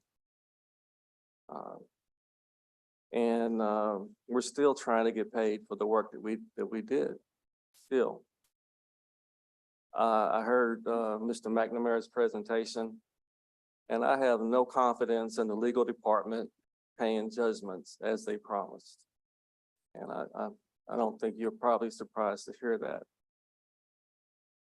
I am encouraged by this council that you have appropriated funds, $8 million that's left in the unobligated category. But I have to bring to your attention that right now the judgment backlog is $33.4 million. Okay. And I didn't hear Mr. McNamara say, I need your support for more funds to take care of these judgments. Did you? So does the law department actually have a plan to pay the judgments? I really don't think so. When I attended the budget meeting in November 22nd, Councilmember Thomas, Morrell, and Caruso, you asked thoughtful questions to the city attorney as to what, if any, plans that they have. And she responded to you, Councilmember Thomas, no, we're going to continue what we're doing. You asked, do you need more funding? Or do you have any strategy to tackle this backlog? There was no request. Okay. So unless the city council, and I have a lot of respect for you and that you run for office and you really have been trying to make some changes, unless you take this on as an issue that you care about, the law department is going to continue to tell you what you want to hear. Council Member Marino, I'm very impressed with what you were able to do with Garden Plaza. And that situation would not have turned around to where those individuals were able to move and have decent housing if the city council had not taken an interest directly to make sure justice takes place. My judgment is one of over 508 judgments on the judgment list. 20 years on the list for good work that we've done. Testimony in the trial where city staff saying the money would never have happened had not we done that work. And yet I'm having to try to understand this judgment list process that makes no sense for why 20 years later, I'm still asking to be paid for work that the city accepted and received $33 million in revenue. Okay, when I talk to the city attorney's office, they have nothing to tell me about when I could get paid. Mr. White, please wrap up your comments. I really need the city council. I hope you hear me. I need you to really listen and take an interest in this issue. Not just my company. Okay, there's that's 508 individuals, companies and others. They're at the mercy of the law department, not having an advocate to try to do what's right.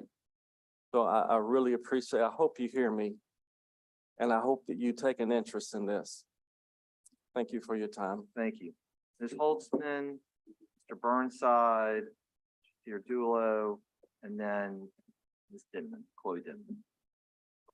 Thank you. And I appreciate the opportunity to speak to you today. My name is Shannon Holtzman. I'm a longtime resident of the city. I'm also a litigator, and I do represent municipal administrative services. I've represented them since 2002 because we can't get this problem resolved, and it's insane. With all due respect, I listened to Mr. McNamara, and I think I may have misheard, but I think he represented that there's some sort of resolution to the judgment backlog issue on the horizon. With all due respect, his math doesn't work.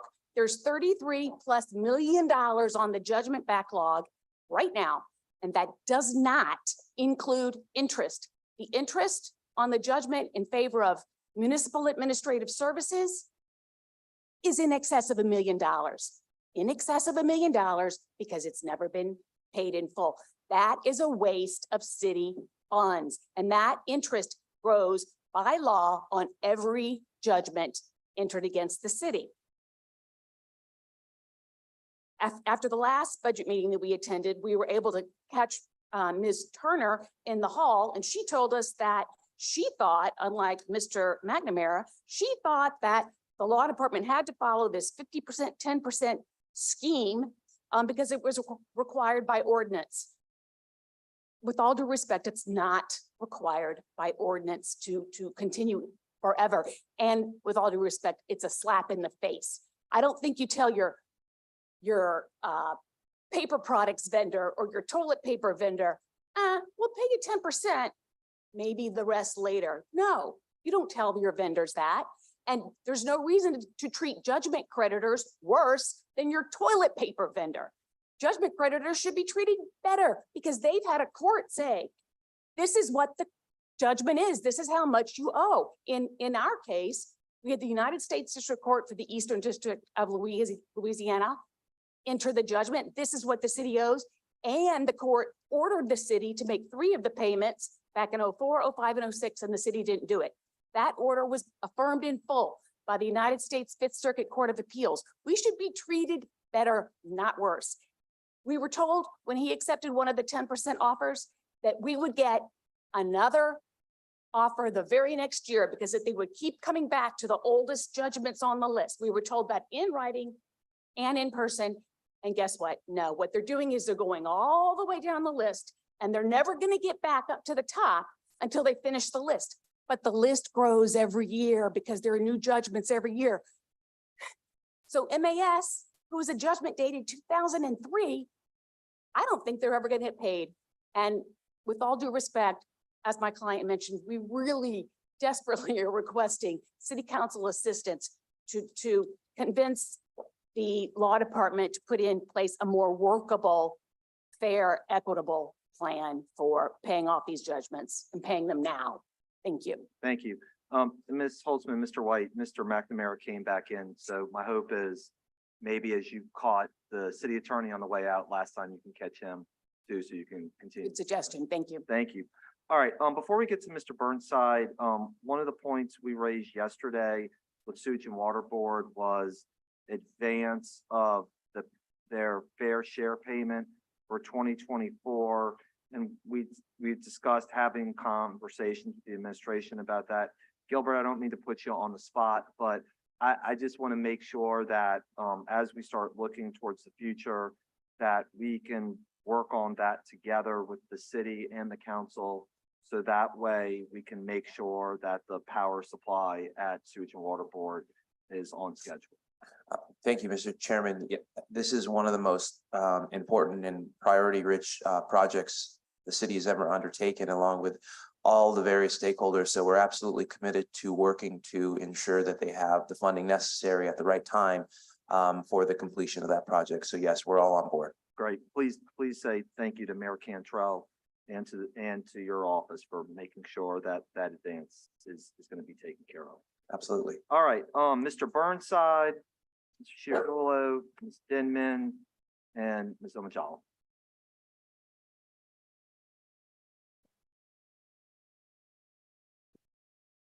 Michael Eric Burnside, 2215 Felicity. So the first question is regards to medical debt payments on page 29. How many people are getting paid and what kind of debts are being covered?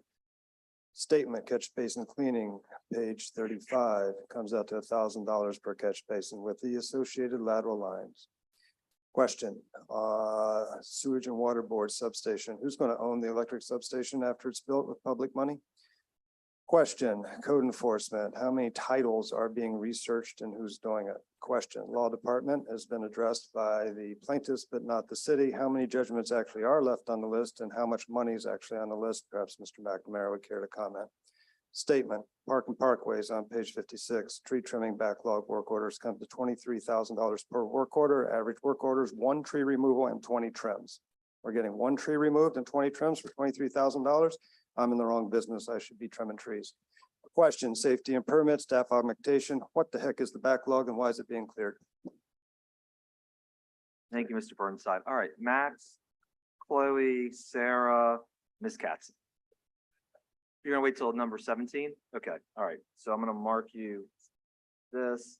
All right, Chloe, then Sarah, Nellie. You're gonna wait, who's waiting? Are you? Okay, hang on. Max, I know you filled out a card on the next item. Chloe, are you coming up now? Or are you waiting until item 17? She stepped out? Okay, I'll put her card to the side. Sarah, are you gonna go now or 17? All right, I'm gonna mark you down for 17 instead. Pull it out. Nellie, you wanna go 17? Now? You got it.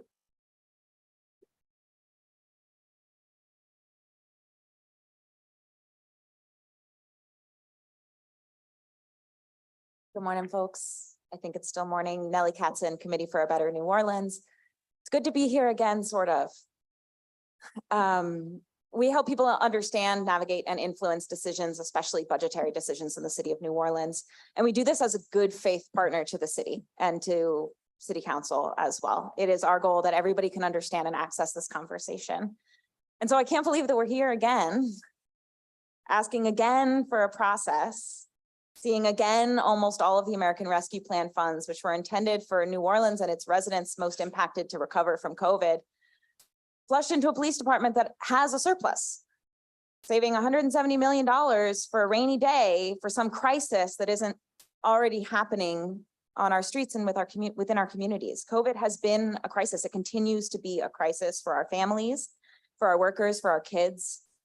CBNO has educated hundreds of advocates, youth included, on the process for these once-in-a-lifetime funds. We've pushed for and offered our support for a process that is equitable, inclusive, and transparent, and that meets the needs of our most impacted residents. I urge you, again, to invest in the root causes of the challenges that are facing our communities, especially housing and youth services. And I again urge a reform on the budget process. We are, as always, here to help. Thank you. Thank you. I also take that, Nellie, as the PSA on moving the budget date up to October 1st too, to help as well. I see some thumbs up, so good. All right, is Chloe back?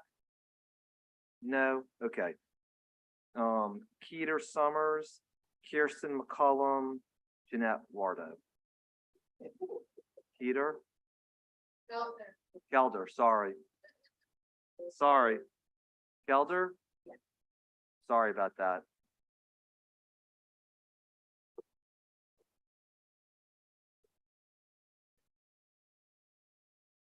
Good morning. Hello, how are you? Great, how about you? Elder Summers, thank you very much. My handwriting is pretty bad, so appreciate you. Hi, everyone. I'm Kelder Summers, Engagement and Communications at the New Orleans Workers Center for Racial Justice. I live and have a business in District D. The last time I stood before you, I believe I thanked you all for putting our kids before cars and language justice, before luxuries. I don't think that aged very well.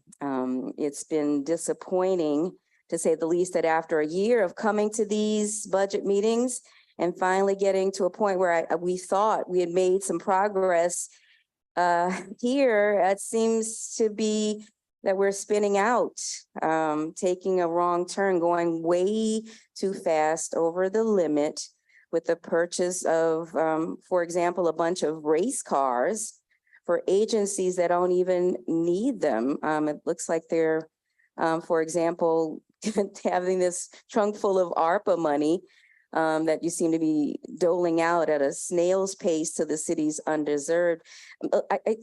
Maybe I'm misunderstanding this. Like, if I remember correctly, our CAO advised no less than about a month ago that the fund balance couldn't be spent until after the audit. But am I understanding this correctly, that we just spent or intend to spend, what, millions of dollars on Dodge Chargers for the DA or for NORD staff? I don't understand this. How does the procurement of those cars positively affect the quality of life of your constituents? I just don't understand this. So as we have said several times, what our communities need, what your communities need, is affordable housing, youth development programs, community violence intervention programs, food security, accessibility and accountability mechanisms, and direct cash assistance for people who were negatively affected by the pandemic.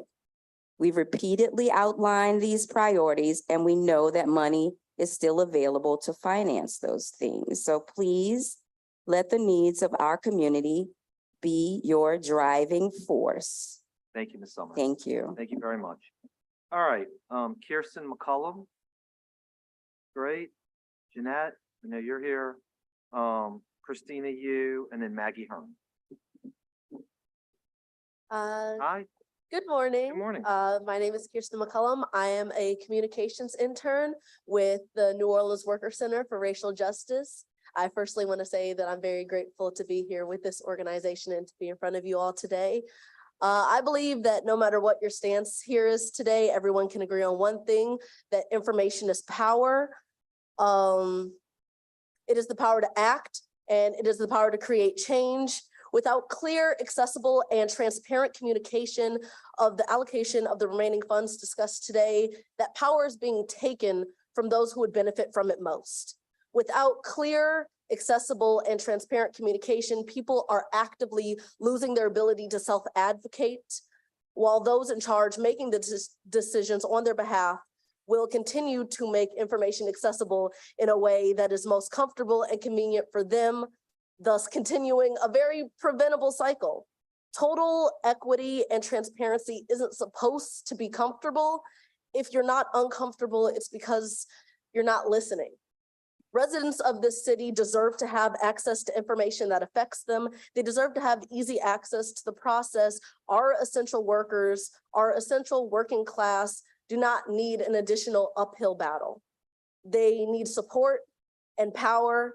And one way that you all can give that to them is by keeping them informed. Thank you. Thank you so much. Yeah, I know. I heard. Gets props. All right. Jeanette, Wardo, Christina Yu, Maggie Herman, Navia Lee, Meg Garvey. Well, good morning. Good morning. Everyone. Thank you for your time. Jeanette Gerardo with the New Orleans Worker Center for Racial Justice. I just want to amplify exactly what Kirsten said. I don't know that I could say it any better. I know that at this point, we are still waiting for the audit to be completed. So we really don't know what the remaining requests, what remains in order to fund the requests that have been brought out in the Big Easy deal. But we do know that, as Kelder pointed out, that these are clear community needs. And that goes to our youth, it goes to housing, and we're talking about preventative measures, direct payments to people who are still suffering from COVID-related financial issues. Now, whether this money comes from the ARPA fund or the general fund balance, we must find ways to build this into prioritizing city spending. If we don't do it this year, we have to find a way to put it in the budget next year. I think that we all clearly agree that community needs are important. And if we help our most vulnerable, then it supports everyone in this city. And as Kirsten said, accessibility, knowledge, it's power for all of us. And it only builds a better community, better support for the government, better support for the people, safety for all, greater education. We'll be able to retain, we won't have to worry about brain drain as much. Like, these are things I think that maybe you all agree that they are important. And so this is something that we need to make sure is accessible to everyone. Thank you for your time. Thank you. All right, Christina Yu, Maggie Herman, Navia Lee, Meg Garvey, Frank Southall.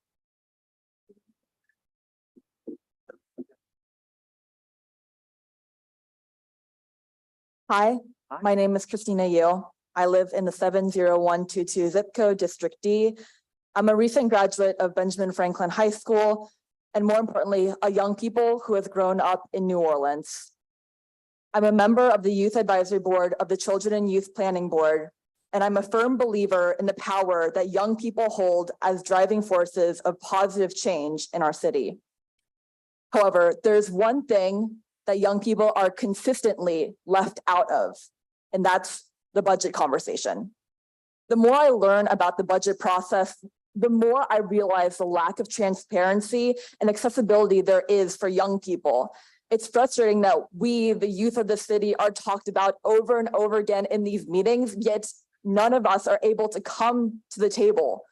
And that's not only because of meetings in the middle of school days, no community outreach on how public money is being spent, but more importantly, we're just not being treated as a priority in not only funding, but also the conversation for how we invest in ourselves. What our communities actually need is youth development programs that focus on building skills, pathways, and mentorship, allowing young people to succeed and being independent, productive members of the city. And we can talk over and over again about how youth are already being funded in, but when we make up a third of the city's population, yet only 2.3% of the general fund expenses are going towards us, it's clear that there's a discrepancy within how our budget process is being driven. I come from Franklin, but working in advocacy has connected me to youth across the city, many of them who come from schools and communities who don't have the same resources that I had that they deserve in order to grow, learn, and thrive. But by allocating equitable funds, this goes past just schools. It goes into community-based funding for youth that I urge you council members to prioritize. The previously committed ARPA funds dedicated to youth-oriented development, like the Zero Fare Transit from birth to 24, is just one step. And for the sake of our city's children and families, money spent on positive youth development and sports is money well invested in our city's future. Thank you. That's your time. Thank you very much. Thank you. All right. Maggie, Nevia, Meg, Frank, Rosia Aguilar. Good morning. Hi, good morning or afternoon now. Afternoon, yeah. My name is Maggie Herman and I work alongside Christina Yu with the Children Youth Planning Board and represent the Youth Master Plan Steering Committee. I just want to emphasize that we hear you when you say that you're prioritizing young people in the city through these current investments and want to double down on the need for continued investments and coordination, both for young people and the communities and caregivers and parents that surround them and their needs too. So there are 111,871 children and youth in New Orleans, birth to 24. And one of the big needs that we have and are asking for as part of the Big Easy deal in the Youth Master Plan is a centralized data hub so that we know that our investments are yielding results and so that community members and young people know how to access those resources that we're investing in. So I urge you as part of the funding process and in the funding balance and through remaining ARPA dollars. Yes, continued transparency, and yes, continued investment for young people. Thank you. Thanks, Maggie. Thank you. All right, Nevia, Meg, Frank Southall, Rosia Aguilar, and Kimberly Robles Jimenez.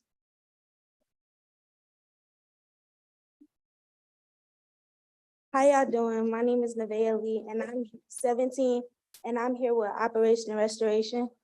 The $388 million that was given to our city to help us recover from COVID. Purchasing cars and police animals is not helping us recover from COVID. It only perpetuates the cycle of continuing crimes and poverty and hurt in our city. Instead, consider putting your money into youth initiatives. My peers are in the streets because there is nothing to do. People are constantly complaining about kids being in the streets and committing crimes, but what are y'all doing to prevent that?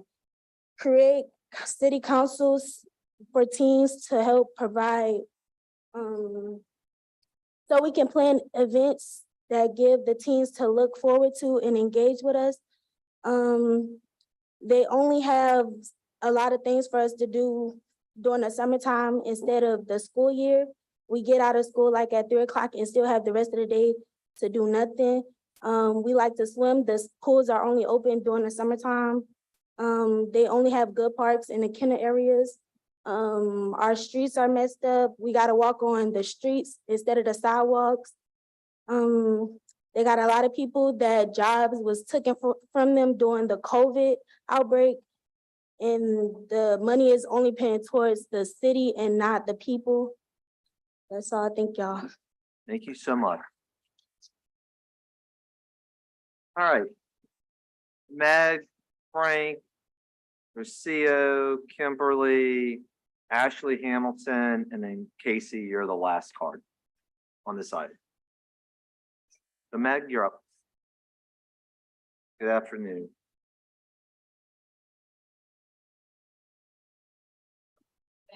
Yeah, Meg. Sorry, Meg, then Frank. I apologize. Thank you. I agree with what Megan Garvey. I am here on behalf of Orleans Public Defenders. I agree with what Councilmember Green said about there being evidence of the city council really wanting to care for children. In this budget and wanting to care for children and do well behind kids. I guess my concern is that just in looking over the numbers and the information in here, I haven't been like these people a part of this all along, so I don't know all the details, but it does seem to be a little bit lopsided in terms of the amount of money that we're spending on children in general versus the amount of money we're spending on the juvenile justice system, which is where we focus after a child has already allegedly done a delinquent act. And so I guess I would just urge, since we all know that this is a moral document that is meant to be representative of our values, that we try to even that out a little bit and respond to kids prior to them becoming involved in the juvenile justice system. That said, I do want to share that I am very excited about the research that the administration has been doing in talking to stakeholders and learning from people who have worked with children in the juvenile justice system to try to figure out ways to more creatively approach delinquent behavior. And I'm very excited about this council and the city in general, looking to care for children in a way that I feel personally, after having spent the spring in Baton Rouge, is lacking at different levels of government. So I do really appreciate that coming from this body. So please just consider that, doing what the kids need before they get to that place, because just going through the juvenile justice system, even if we try to do right and make it a more caring and responsive and problem-solving system, is traumatic in and of itself. So I do appreciate your time, and I hope that you'll consider that. Thank you so much. Just also, as a reminder to everybody, it doesn't matter so much today. Frank, you did this perfectly. Please remember to sign the back of the card as well, which you did. And then if you are compensated or being here as part of a group, to check that box at the back too. So we just we do that to avoid what's happened in the past. So go ahead, Frank. Thank you very much. Good afternoon, everyone. Yasin Frank Southall, Organizing Community Engagement Manager, Jane Place, Community Land Trust Housing Rights Organization here in New Orleans. With this funding, we need to heavily invest in 3 areas in Jane Place's opinion. Rental assistance, as we've talked with y'all for years about this, direct homeless services and the funding and renovation of affordable housing, SROs, whatever, to get folks off the streets. It's great to get vouchers, but we also need new housing stock because we all know like the experiences of unhoused folks and the type of buildings they're living in. So we need more affordable housing building and also housing for undocumented folks. We build in mid-city and we have neighbors who can't live in our properties that are used with federal tax dollars. And so city needs to put some money in the game to protect our undocumented brothers and sisters who are working, paying taxes, taking care of our neighborhoods in mid-city, in the East, Algiers, and all over the city. But we get this information from our renters' rights hotline, both in English and Spanish, from our organizers who are underground at complexes. We have mothers who can't leave these dilapidated complexes because there's nowhere else for them to go, regardless of their documentation status. And the city knows this. It makes us look like a joke, from our city government down to people on the block. And I'm tired of the city of New Orleans looking like a joke. I'm tired of being the butt of jokes. And so we need to take collective action fixes. This was a crisis 20 years ago. Now it's death, right? I've talked to y'all about unhoused individuals who we've organized with, that we work with, who literally have passed away. And so I think we really need to get serious about this. Lastly, housing is the way to solve these root issues of physical, mental, emotional health, chaos that we see. If we're talking about crime, housing is the root of it all. So let's stop looking at the symptoms and get to root causes. We support the Big Easy Deal Coalition and all the funding requests that they've put together, working with partners across the city. And so we want to see this fully funded. God bless you all and thank you for your time. Thank you, Mr. Southall. All right. Rocio Aguilar, Kimberly, Ashley, and Casey. Good afternoon. Gracias por el espacio. Sí, Rocío Aguilar del Centro de Trabajadores por la Justicia Racial. Yo creo que por mucho tiempo ya hemos estado en este espacio abogando por lo que es los fondos de ARPA, de cómo los concejales, ¿verdad? La ciudad debe apoyar que la propuesta de Big Easy Deal, que muchas de las personas que están acá, ¿cómo se siente que no me estás entendiendo? Entonces, Marcos, te voy a pedir que sí vengas en este momento. Quería demostrarles a ustedes que es difícil es para las personas en la comunidad que no hablan el inglés puedan estar en este espacio para abogar por ellos y por este dinero. I was trying to demonstrate how hard it is for people in this community that don't speak the language to be able to fight and advocate for the rights that they have in this space that we have currently. Muchas de las personas que están acá son organizaciones que apoyan lo que es la propuesta de Big Easy. Many of the people here are people in the different organizations that support the Big Easy Deal. Y yo vengo acá también haciendo lo mismo. Hemos como organización hecho espacios para esos trabajadores que no pueden dejar de ir a sus espacios de trabajo y perder un día de trabajo y poner en riesgo también muchas veces la estabilidad de sus familias. Us and various members of the organization are here to be the voice for those people that can't leave work, that can't put their jobs on the line, that can't leave their families. And we're here to try to give a voice to those people. Sí puede ser que muchos de los que estamos acá reciben un sueldo. It could be that a lot of us here are under salary. Pero eso no quiere decir que no trabajamos con las personas verdaderamente impactadas y más vulnerables. But that does not mean that we do not work with the people that are the most impacted and the most vulnerable. Y ha sido bastante frustrante el no saber, ¿verdad?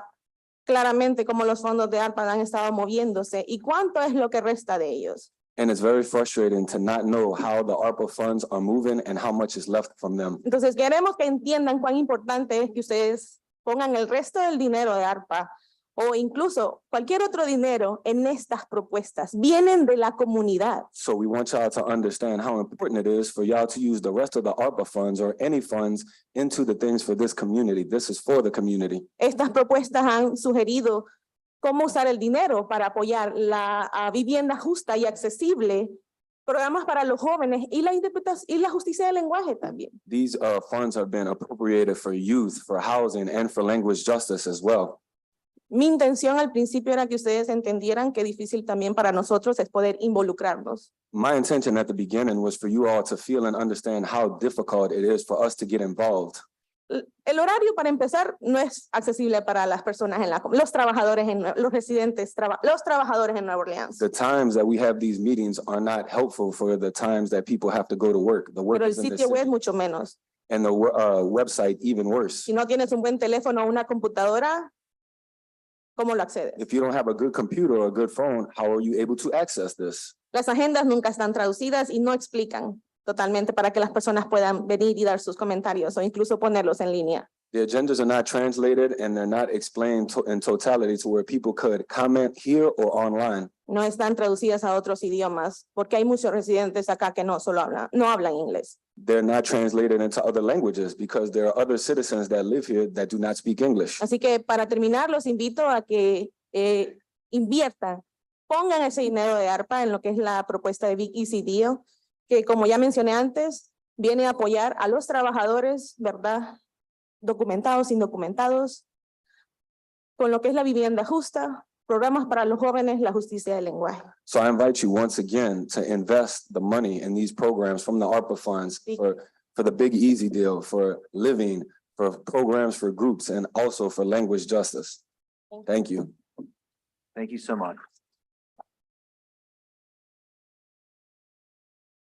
All right, Kimberly, Ashley, Casey.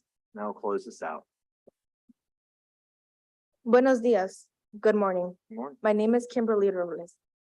I am here with ALA supporting the work of Congreso en Verda, many other organizations that are stepping up to ensure our community receives the funds to cover our needs. I also want to thank you for ensuring that 13 million were distributed to food security, affordable housing, and zero fare programs for youth at RTA and more. Thank you. This will help our Orleans community. While there is great work being done, there is still so much more to be done. As a young person in New Orleans, I often find myself struggling with the consequences of crime, discrimination, and being looked down upon because of my age or ethnicity. This is why organizations like ALAS and many others that serve youth are a necessity to ensure that we have the resources to overcome these obstacles that affect our lives because of the failures of our system. With this in mind, I am encouraging you to distribute more to youth development programs that provide the resources that we do not have. I also suggest making these hearings more accessible for citizens of Orleans Parish. This time and day makes it difficult for people of the community to attend these meetings. Meetings can also be hard to follow with no previous experience. Lastly, I encourage you to ensure transparency on how the funds are advocated and to commit to funding urgent and unaddressable community needs, like increasing funding for youth development. Muchas gracias. Thank you. All right, Ashley and Casey, and then we'll move to item 17. Hi, everyone. Good morning, and thank you to the council for giving me the opportunity to speak today. My name is Ashley Hill Hamilton, and I'm here representing the Louisiana Center for Children's Rights. I stand before you to emphasize the crucial importance of investing the American Rescue Plan Act funds in our communities, particularly the initiatives that benefit our youth. I also want to thank the council and acknowledge the work that has been done thus far, and just make sure that we are mindful that when we're speaking about young people and the conversations around youth in our city, that they're listening, to make sure that we are speaking to them and speaking about them using a tone of compassion, using patience, and understanding that the children of New Orleans have unique needs and have oftentimes been plagued by trauma more than most of us could ever imagine seeing. So making sure that that's informing the way that we're having conversations about our children. There's a saying that says, if we build it, they will come. And I challenge us to look past that and build on that narrative that not only we build things and expect the children to come, but build places that are equitable, build places that are inviting, have services where they feel accessible, that they can see people who look like them, where people understand the language that they speak and truly see themselves. Just because it's there does not mean that a person will come.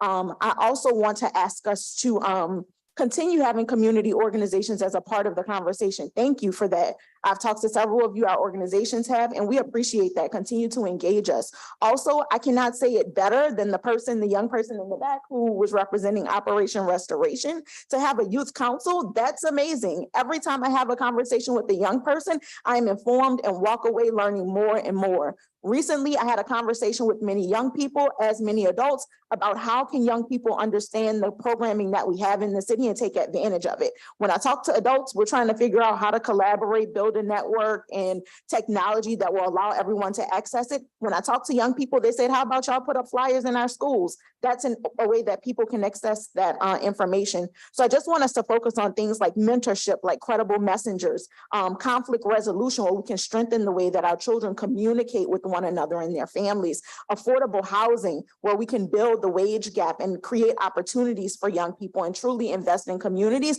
and look at those things as an investment in public safety as opposed to over-policing marginalized communities. Thank you. Thank you so much. All right, Casey, I just want to make sure Chloe didn't come back.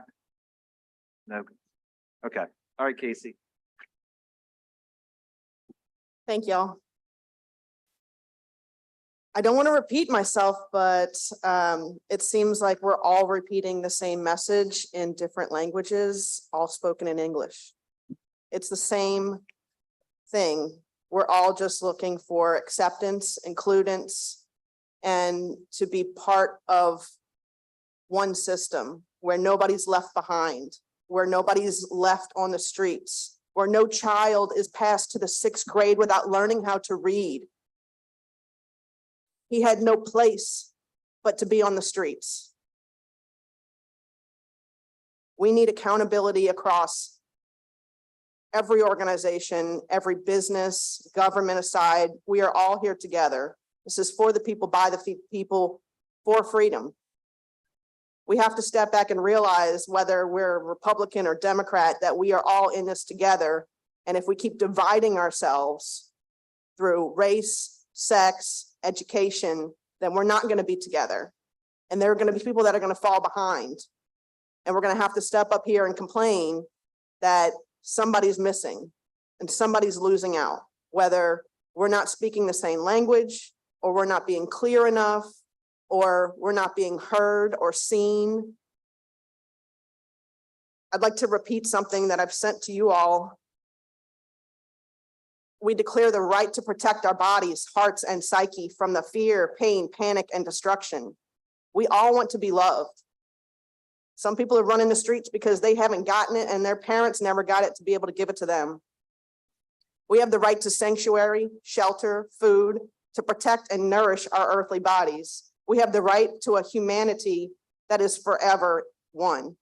We have the right to self-care and esteem, to instill the morals of our ancestors that had to learn them the hard way.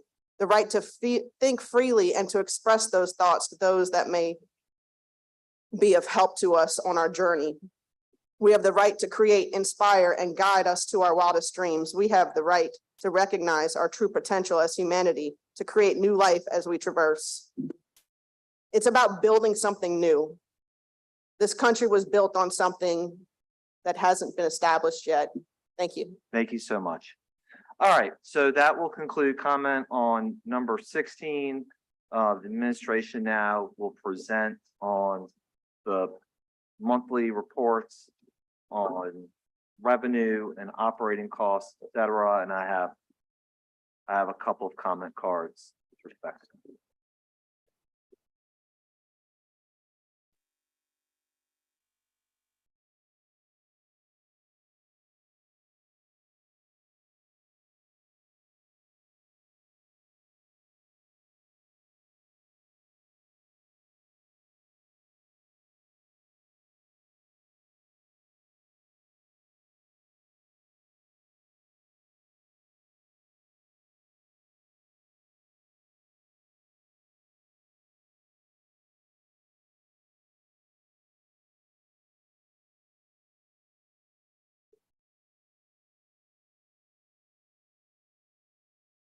Good afternoon. Good afternoon, members of the council. My name is Matt Cooper, Chief Economist. I don't have very much for you today, just a brief presentation about general fund revenue collection. This is through April. We're doing this our presentation just a little bit later in the month. So this is actually through April, kind of the actual May presentation. The more recent presentation will come early in July or sometime in July. So again, very much on track with where we expected to be at this point in the year. Just a couple of things I'd like to point out, especially is fines and forfeits. There has been a little bit of a process change within that department where their processing has produced sort of a month lag in when those revenues are recorded. So just note that when you look at comparison versus last year is revenues are being entered in officially a little bit slower than they have been in the past. Also in miscellaneous down in item 6.5, miscellaneous reimbursement, we received a $10 million payment from the New Orleans Building Corporation. That hasn't happened since 2017. So that's very unexpected and in a positive direction. So that's why it's such a positive balance. Otherwise, if there are any questions from the panel, then I'll go ahead and pass it over to my right.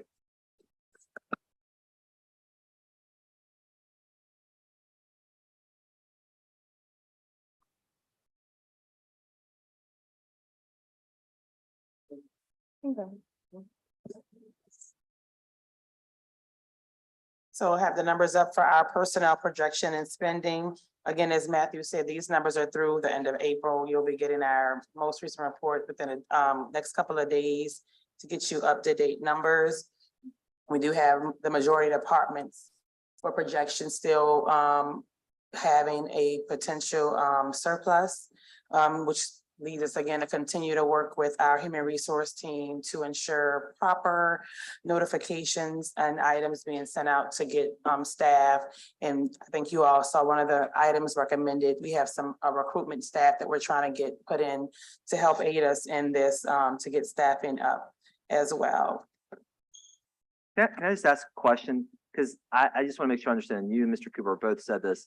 It says April. You all are saying April, but the documents say as of May. That's the data was pulled on that day for April. So what happens is on April 30th, if we pull it, we will not have all the data. Okay. All the payrolls have not posted. We may not even have everything that's cleared in AP processing. So that's why we pull it a little bit after, so we can capture the full, like even if we pulled May, right at May 31st. Right. We would not be able to give you all the May data because it's not captured in the system. Okay. So we pulled it there. If I had pulled it, let's say May 10th, my numbers may have been different because everything had not posted properly. So we want to provide you the date. We actually pulled the data for April. Can I ask this? Mr. Cooper said that we should be getting June soon. I guess what I want to do is walk that fine line to getting the best June data in July.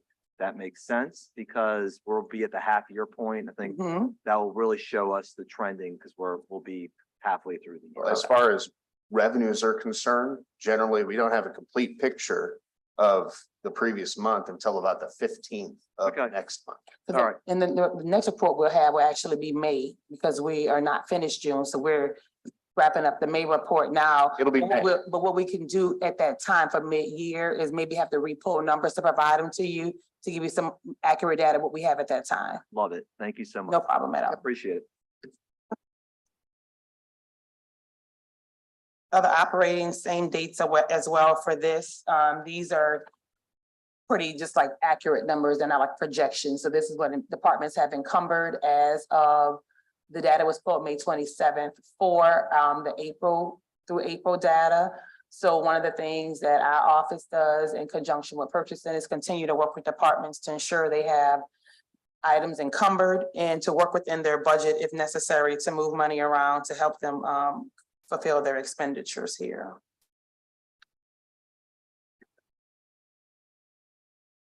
The next several pages are our staffing reports.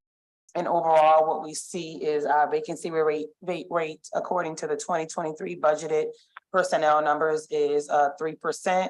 Again, we continue to work with departments, and you've seen requests come through from civil service for hiring rates, things to put us in a best position to increase these numbers and get departments fully staffed.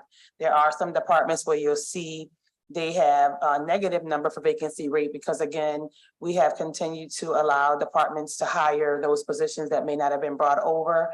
And again, that wage reserve piece in the budget was put there to help account for this, which is why we don't see a deficit potential in some of those departments currently.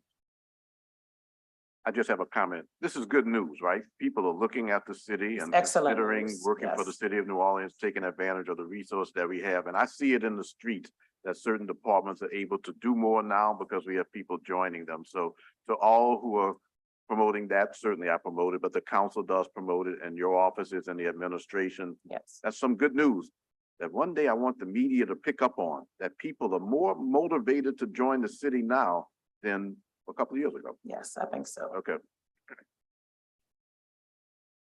The details of that report are in the next pages. So there's detail each agency, if you want to break down them detailed. And of course, if you go through this and have any specific questions, just let us know. If we can't answer it, we'll get with our human resource team to assist us in providing that information to you all.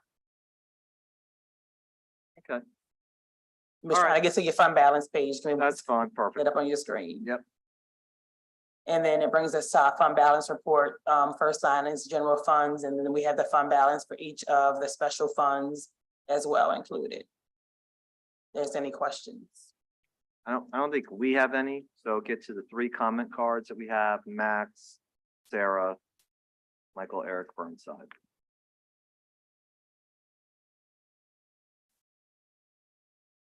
Thank you, council members. Maxwell Chardula, Louisiana Fair Housing Action Center. I waited to speak on this item because I thought the CAO was going to be presenting and I thought we were going to be talking about the fund balance. That's what I'm going to talk about. And specifically, I think you've been misled about how much one-time money we have left to spend.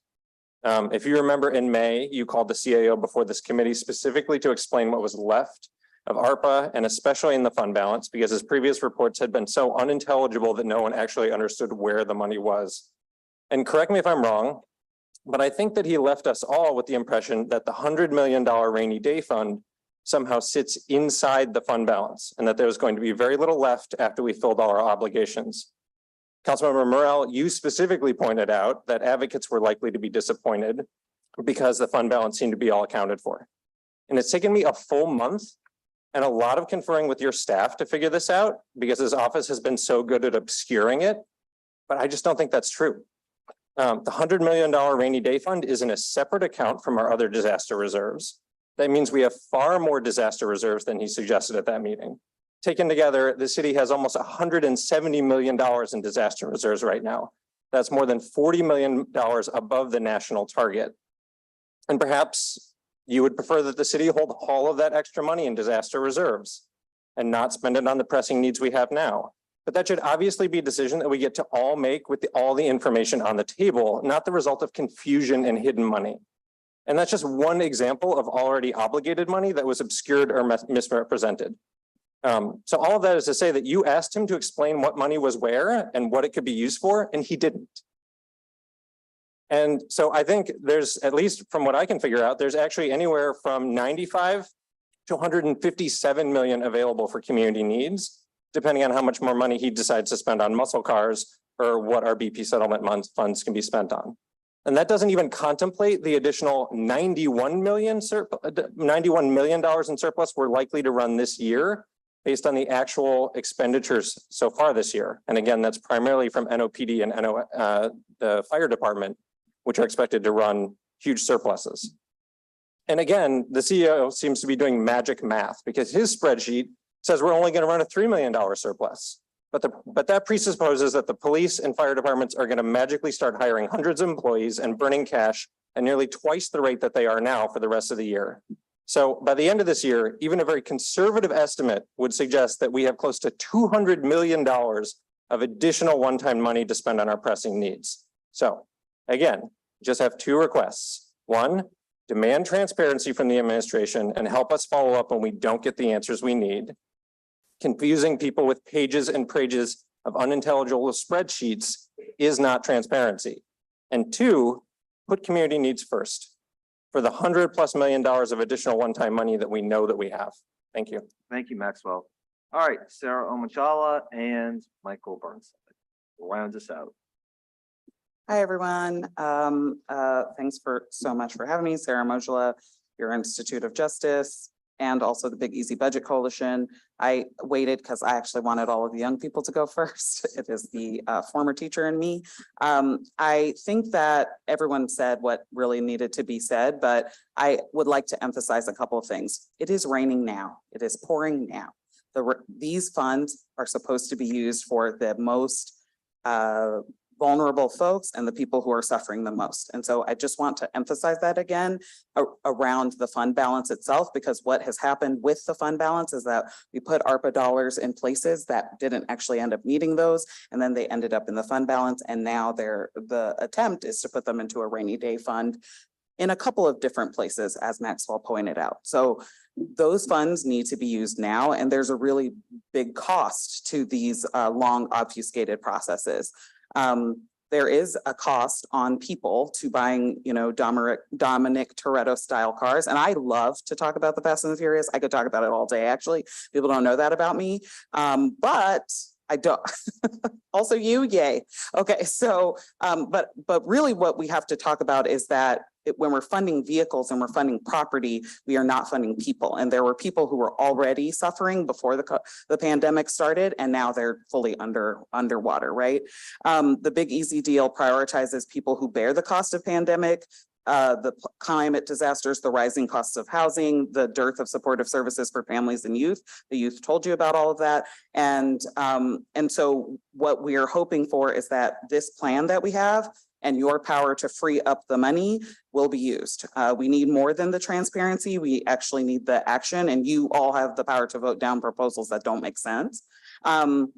That will make a meaningful impact on our people in our communities. We also, people describe trauma often, or some people describe trauma as basically being too much, too fast, and too soon.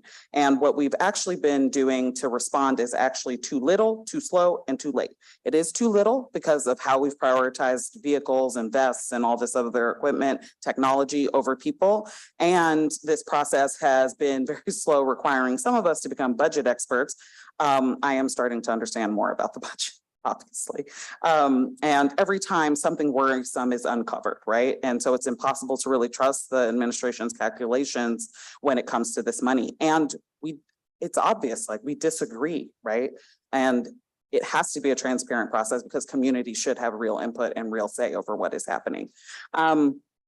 And what is clear is that there are millions available for the Big Easy deal priorities. So we're not solely looking for transparency in the budget books. People have died, are dying because of the COVID and the collateral consequences of the pandemic.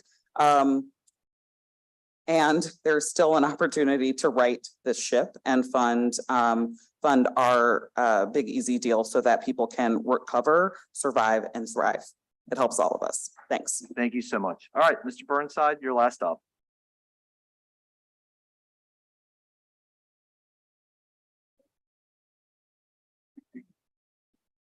Michael Eric Burnside, 2215 Felicity. Councilman Green has taught me a lesson I didn't want to learn, which is thank people. So thank you guys for providing the data. I want to point out that the red and green print does not come across in the photocopies very well at all, and it was actually hard to read, particularly the decimal points. So on page 12, it says the health department's 111 vacancies, which I find shocking and upsetting and would like somebody to address. As far as page 18, I found out that we have a corporation for national community service. I thought they had 10 people there and I was getting all excited until I realized I missed a decimal point and it was 1.0. On page 20, it turns out we have traffic and municipal attorneys, which we have 10 of, but rumor has it that we don't have any tickets in our traffic municipal court system because the police had not been ticketing people. So it raises a question, what are they doing? On page 20, we have the 5110 housing and environmental improvement lawyers at 10 and not 7. I thought maybe they were the code enforcement people, but it doesn't really look like that. On page 21, we have 07221 fire captains, which I find amazing at 145 FTEs. It seems that we have one captain for every 4 non-captains, which changes the definition of captain in my mind to more like corporal or sergeant. On page 24, we have more police sergeants than we have police officers at 186 and 148. And finally, there's something weird going on with our library associate ones at C6512. The list over there says there's 20 vacant ones, but the numbers seem to suggest that there's 20 overage because there's 16 budgeted and 36 really there. Maybe the numbers are flipped because in the library associate 2, we have 41 budgeted, but only 32, which of course is a 9 under. So I really like that. It makes me happy and it gives me a deeper understanding of what my city does and doesn't do. Thank you.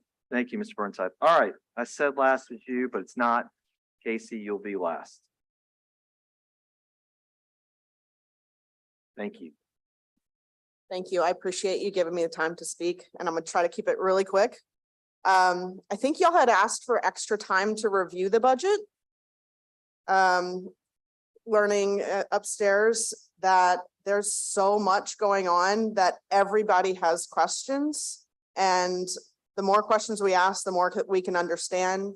So if y'all need more time to review the budget, then 2 minutes to speak on it and just a few minutes to review it or a couple days to review it on our end is not enough time to make sense of anything, let alone make any decisions. So I appreciate everything that y'all do. This is a big decision.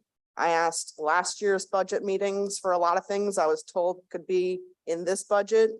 I don't even know if it's in there. So thank you for everything. I appreciate it. Thank you very much. And thank you to everybody who participated today. I think hearing all the debate is good. Thank you to the administration for being here. We appreciate that. I appreciate all of the work everybody's done to get here, because I know having 3 days of budget hearings is cumbersome for everybody, but it's an important part of explaining where things are.